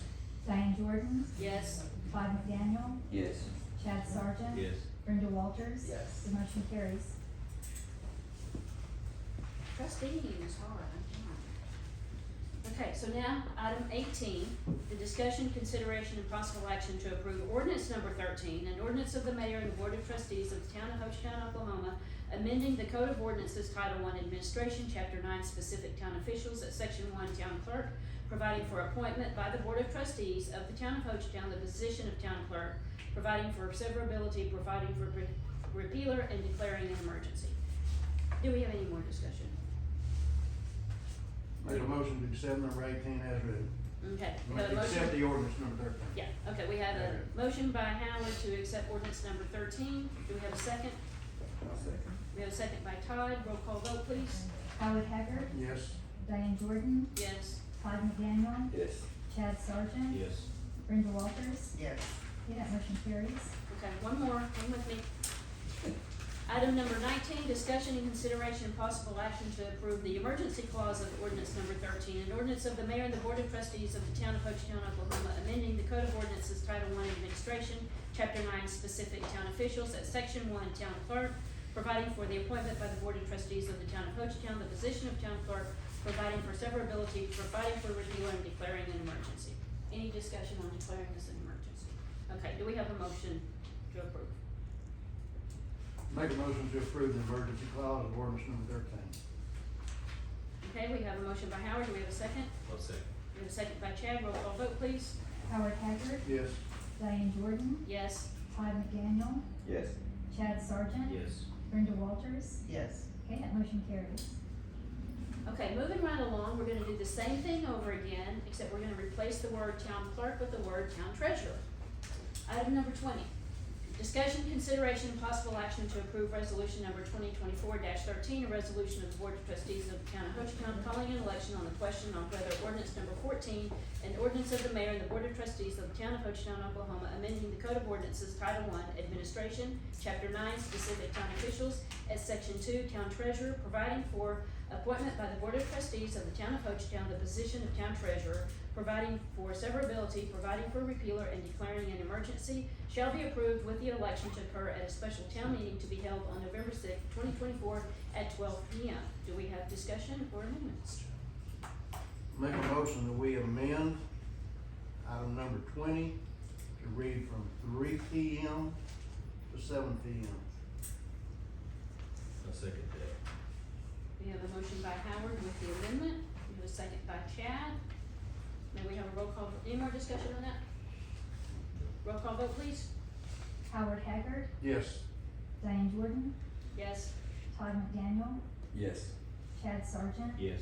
Brenda Walters. Yes. Okay, that motion carries. I have a quick question. Did we amend? Remember that, is that, Yes. we did amend the other one, Yeah. we did two separate votes, Yes. we voted to the Yeah. minutes. We did.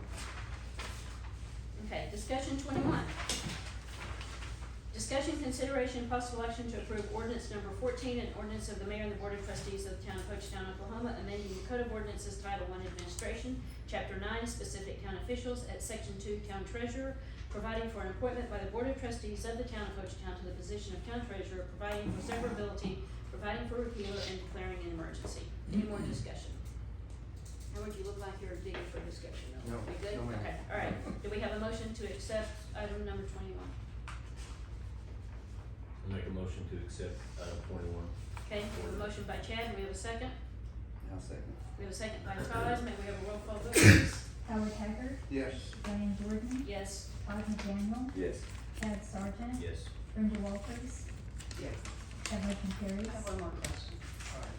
So we voted to amend item 20, Yes. but did we also not need to vote on the amended ordinance? Or the amendment? No, Or this is we all in- we amended the item, the agenda item. Okay, And then we voted. Yeah. To accept the agenda Yeah. item as a- okay. Just making sure it's over. No, that's good, we need questions. Okay, Emergency clause. item 22, you good, Helen? Mhm. Okay. Discussion and consideration possible action to approve the emergency clause of ordinance number 14, an ordinance of the mayor and the board of trustees of the town of Hochatown, Oklahoma, amending the code of ordinances Title I Administration, Chapter 9, specific town officials, at Section 2, town treasurer, providing for appointment by the board of trustees of the town of Hochatown, the position of town treasurer, providing for severability, providing for repealer, and declaring an emergency. Any discussion on the emergency clause? No. Hearing none, we have a motion. I'll make a motion to accept the emergency clause on ordinance 14. Okay, we have a motion by Brenda, do we have a second? I'll second. We have a second by Todd, roll call vote please. Howard Haggard, Yes. Diane Jordan, Yes. Todd McDaniel, Yes. Chad Sargent, Yes. Brenda Walters. Yes. Okay, that motion carries. Okay, you guys may only see us for a couple hours once a month, but I can tell you Howard's spent 1,000 hours sorting this out. Okay. Item 23, discussion, consideration, and possible action, approval, rejection, amendment, and/or postponement to enter into executive session for the purpose of discussing the employment of a deputy clerk treasurer pursuant to Title 25 of Oklahoma Statute, Section 307B1. Do we have a motion to enter executive session? Make a Make- motion. Go ahead. Make motion, go into executive session. Howard made a motion, we have a second. I'll second. We have a second by Brenda. Roll call vote, please. Howard Haggard, Yes. Diane Jordan, Yes. Todd McDaniel, Yes. Chad Sargent, Yes. Brenda Walters. Yes. Okay, that motion carries Oh, at everybody. 2:58 There p.m. you go. What we have here? Okay, No, y'all stay in here. Hello. okay, we're gonna reconvene in open session. Do we have a motion to reconvene? Make a motion, we reconvene. Do we have a second? A second. You need the time? Chad? Yep. Okay, Howard Haggard, Yes. Diane Jordan, Yes. Todd McDaniel. Yes. Chad Sargent. Yes. Brenda Walters. Yes. Okay, that motion carries and the meeting reconvenes at 3:38 p.m. Okay, the statement of executive session minutes from the Board of Trustees. No action will be taken at this time. Discussion, consideration, possible action, approval, rejection, amendment, or postponement of any discussion on the executive action. I don't think we have anything for that. Okay. Item number 27, discussion, consideration, possible action on selecting the mayor to speak on behalf of the town during interim studies. Do we have discussion? Well, as most know, we have the, interim study coming up on the 9th of October. So that's going to be where, the discussion of what, Representative Dempsey and his colleagues have, brought to the table, and it's gonna take place, I think, at 1 p.m. on October 9th, is that correct? It's the agenda item states, for your information, the town was not notified of this interim study about Hochatown 259. We found out through the grapevine. We're thankful for our friends in Oklahoma City and other places. Their agenda item begins at 9:30 a.m. with a different item on the agenda, and then they do have the Hochatown 259 study on their agenda for 1 p.m. But as you know, you can take your agenda items out of order anytime you want to. You only have to publish the agenda. So if anybody's interested in that, I think it would be in our best interest to arrive at 9:30, which is the stated time for the meeting to begin. And I just want full disclosure, I have been asked to be at this interim study. I've been told I'll be asking questions at this interim study. I told them that I would not be there as a representative of the town of Hochatown, that I could only come as me, myself, and a business owner here in Hochatown. And, I just wanted to make that aware to everyone here. So that's I think that's a fair disclosure, Todd. The town was told that we would not be allowed to speak. Adam? I just wanted to make note that we have posted our notice of possible quorum for the October 9th interim study. Okay. And that being said, I think the town has, we took no action on the previous meeting when this came up, you know, whether we were gonna support it, come out kind of in opposition or no action. We voted to take no action. And then the town has also passed the resolution in support of the 5-lane. I think those two things being said, I don't see the town, it necessary that the town do anything else. Especially the fact that Eddie said no one was gonna be allowed to speak. I feel like it's anybody's right to go and represent themselves, their business, at this meeting. But as far as being an actual representative of the town, I feel like the town has stated its position, and any further action is just more of the same. So is it not interesting that they're asking you to speak as an individual, but they won't allow anybody else to speak? I have no idea why they've made that decision. Well, they've made that decision based off the fact that the proponents for the interim study are interested in options other than the 5-lane. So they have that right, and Representative Dempsey has that right to choose who, and of course the chair has the right and the privilege of deciding who speaks. And so ODOT will be speaking on the data and on our position, so we do know that. And so Anthony E. Kelly just informed me that last week, or actually this week. And so that's the unfortunate reality of when they have these interim studies. You know, sometimes you don't get to represent, you know, the very measure that is affecting your town. And let me be clear when I say I had no idea why. I have an idea why they've asked me to speak. Because I think we all know I've been a proponent of getting the best plan possible for what's going to happen this expansion. And I was the lone no vote in the resolution to be in favor of the 5-lane. Because once again, I still feel this way, that we don't know what the actual town of Hochatown wants to do in this. I feel like we haven't went out and got those answers. Some of you guys disagree with that. It showed up in the vote for the resolution. So when I say I have no idea why what I meant to say was I have no idea why they wouldn't let anybody else talk. But I do know why they've asked me to come down.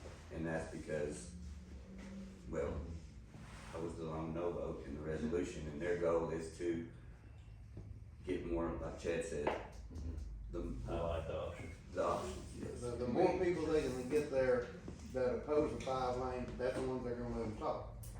If you're a proponent of that 5-lane, you're not gonna be asked to speak, Well, plain and simple. There is the opportunity potentially, if a representative that is on the committee while during the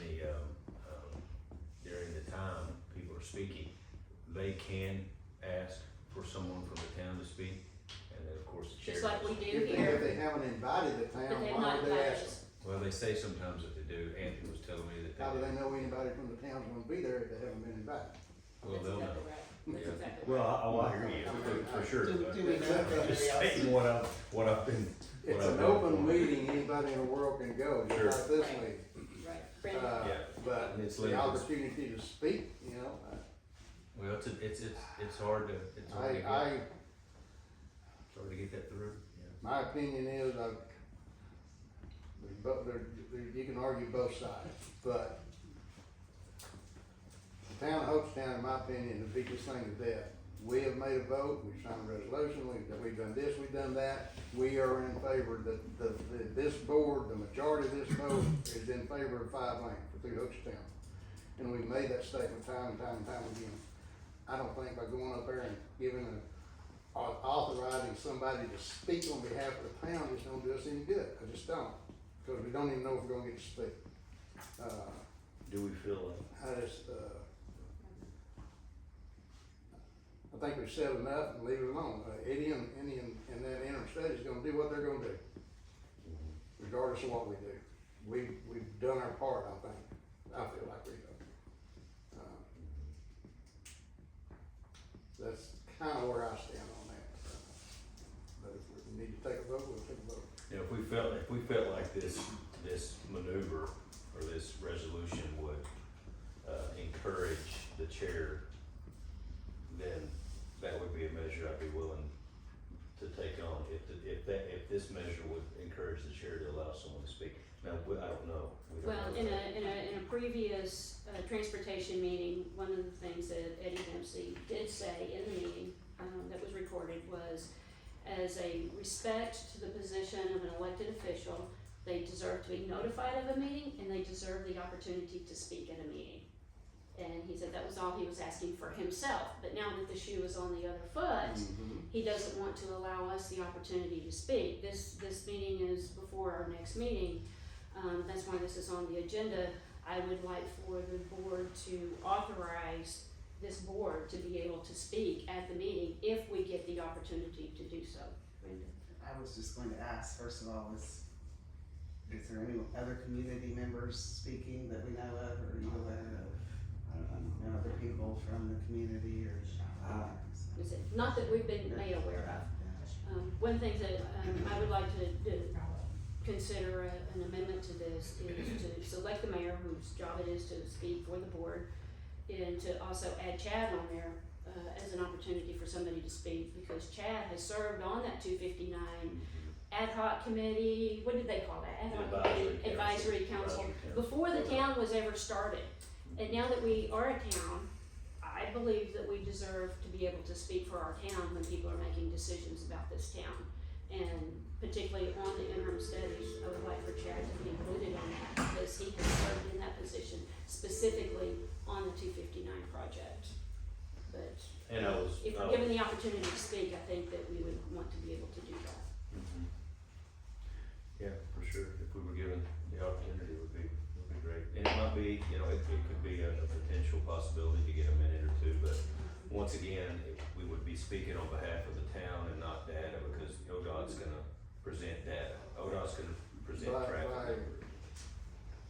If we do this and add or not add, either way, do you think by us approving this, it's gonna get the attention of that interim study in Oklahoma City in 7 days' time, to know that we approve this on our agenda for somebody to speak to Hochatown? Oh, I think they'll know about it. I think that, what does it hurt to have, you know? Yeah, I mean, it's a measure to take to put yourself in a position Yeah, in where case you're in the position where somebody the else. chair may not recognize it, and that's his choice. You know, but at least, you know, we made an effort to speak on the behalf, if asked. I mean, ODOT was asked, and like Anthony said, there's always a chance that they're not even asked to speak sometimes at these interim studies that are, you know, directly involved in. By the way,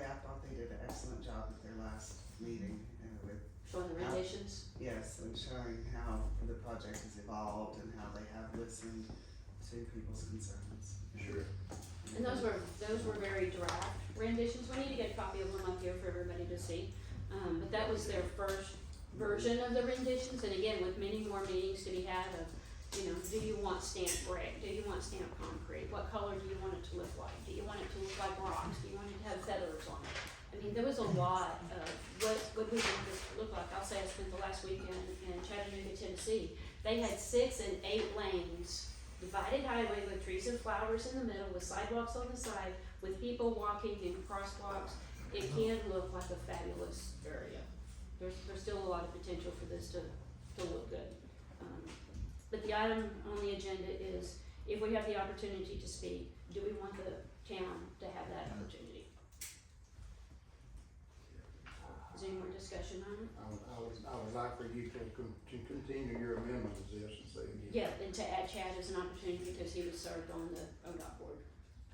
Todd, do you have any? And once again, and this last thing I'll say about these interim studies, and I've done a lot of homework on these interim studies for the culmination of the past 4 months since we were not involved and we're not asked to be involved, which I took offense to that, but at the same time, as time progressed and I understood how interim studies work, they're pretty par for the course after talking to James Grimsley and Anthony. It's pretty standard to have these interim studies, and so I think there's a certain positive thing that can come out of these interim studies, and I think that this group has waited till the ship is on the verge of sailing, and then now we're challenging the ship that's been built.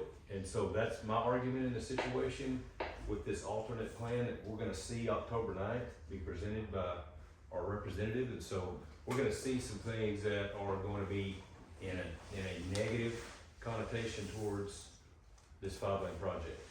We're gonna be challenged by some things that are going to defy what's already been proven, and some of the things that are pushing everyone to support this measure. So we're gonna see those things. It would be nice to have, the opportunity to speak on our behalf on why we support this, even if it's just a simple statement of safety, congestion improvements, and pedestrian, safety and health. So I think that there's some basic fundamentals that you can get out in two minutes if given the opportunity. Will it make a difference to the chair?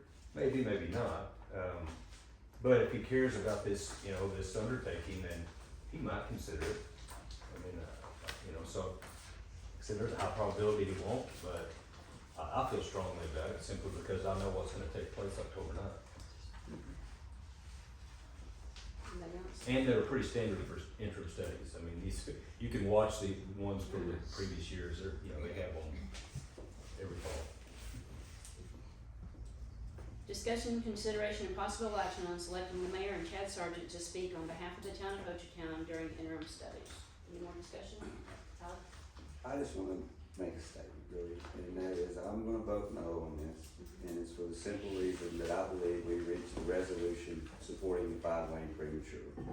I believe that we took ODOT's data, ODOT's information, and we made that decision.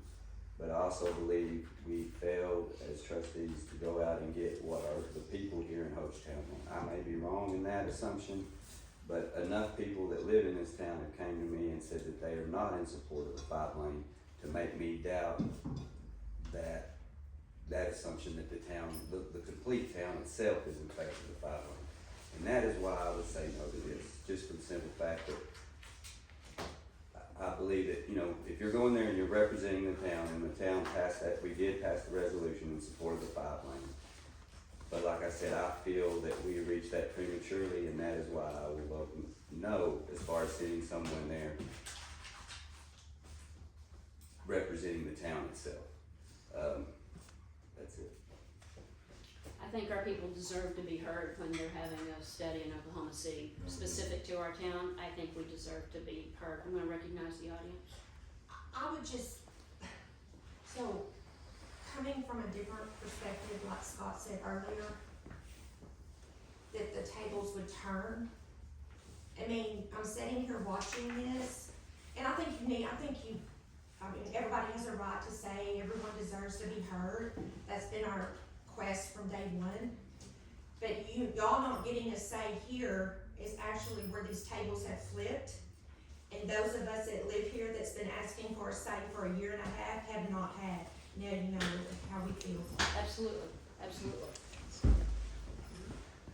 Anything else, any more discussion? Loud one more? I would agree with Todd, that before y'all made that decision, you heard from some, but I don't think you've heard from all of the town, because there have been business owners who have gone to the media and said, we're not in support of this, and they are going to be adversely affected. So whether y'all decide to do this or not, I think the point is driven home that Todd's made multiple times, that the voice of the people was not heard. Maybe what should have been done was a special meeting with an election opportunity for them to have a vote to say, we are in favor of 5-lane or we are not, so that y'all could truly know with data before 4 out of 5 people passed that resolution. One of the things I would say is we spent months and months and months with ODOT having public hearing. People were given the opportunity to email their thoughts. There was a phone number they were allowed to call. They could write in, there was an address, so they had phone, email, face-to-face. It was on the website. Web-page forms. There was, and this process went on for months, and there were many iterations of it. As a board, and I've said this before, it is our job to plant the seeds for the trees that we will not sit under. We may have some businesses that aren't gonna like this. We have some residents that aren't gonna like it. But when you look at the data, we have to consider not just the residents and not just the business owners. We have to consider the tourists that can't get in and out of town on the weekend. We have to consider our police, fire, and emergency vehicles that need to be able to get through town. Safety. We have to, the safety is, again, one of the number one responsibilities that this board has. 259, we're one of the few towns in the nation that only has one US highway through town, that you can't get alternate. We had a, 6-8 hour traffic jam on the highway just yesterday, day before yesterday. 2 days ago. A fatality accident on 259. So there are many repercussions of the safety and health of this community. I believe that there are many voices that have to be listened to besides just our residents and just our tourists. It's everybody that is affected when they are in this town. And that includes people that just wanna pass through. I'm just trying to get to Smithville, I'm just trying to get my heat exchangers to Houston. So I do feel like the town has made the best decision, and I believe that we should have the right to speak on behalf of the town what the town has decided. Any more discussion? Do we have a motion to take possible action on selecting the mayor and Chad Sargent to speak on behalf of the town of Hochatown during interim studies? Do we have a motion? I'll make that motion. Howard's gonna make the motion. Do we have a second? I'll second that motion. We have a second by Brenda. May we have a roll call vote, please? Howard Haggard, Yes. Diane Jordan, Yes. Todd McDaniel, No. Chad Sargent, Yes. Brenda Walters. Yes. Okay, that motion carries.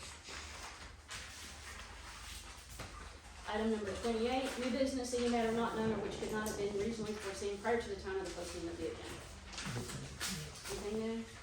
Just like to introduce our fire marshals here. We've got, Fire Safety Consulting here, Jonathan Strayhorn and his partner over here. We haven't met yet. Chad Tanner. Okay, sorry about Okay, that. welcome to But the they're club. here to meet the board and say hi to everybody, get to know you type situation, and they're here to answer any questions after the meeting. Alright, okay. Having no new business, discussion, consideration, and possible action to adjourn. Do we have a motion to adjourn? I make a motion to adjourn. Brenda, do we have a second? I'll second. Chad, roll call vote, please. Howard Haggard, Yes. Diane Jordan, Yes. Todd McDaniel, Yes. Chad Sargent, Brenda Walters. Yes. Okay, that motion carries and the meeting adjourns at 3:58 PM.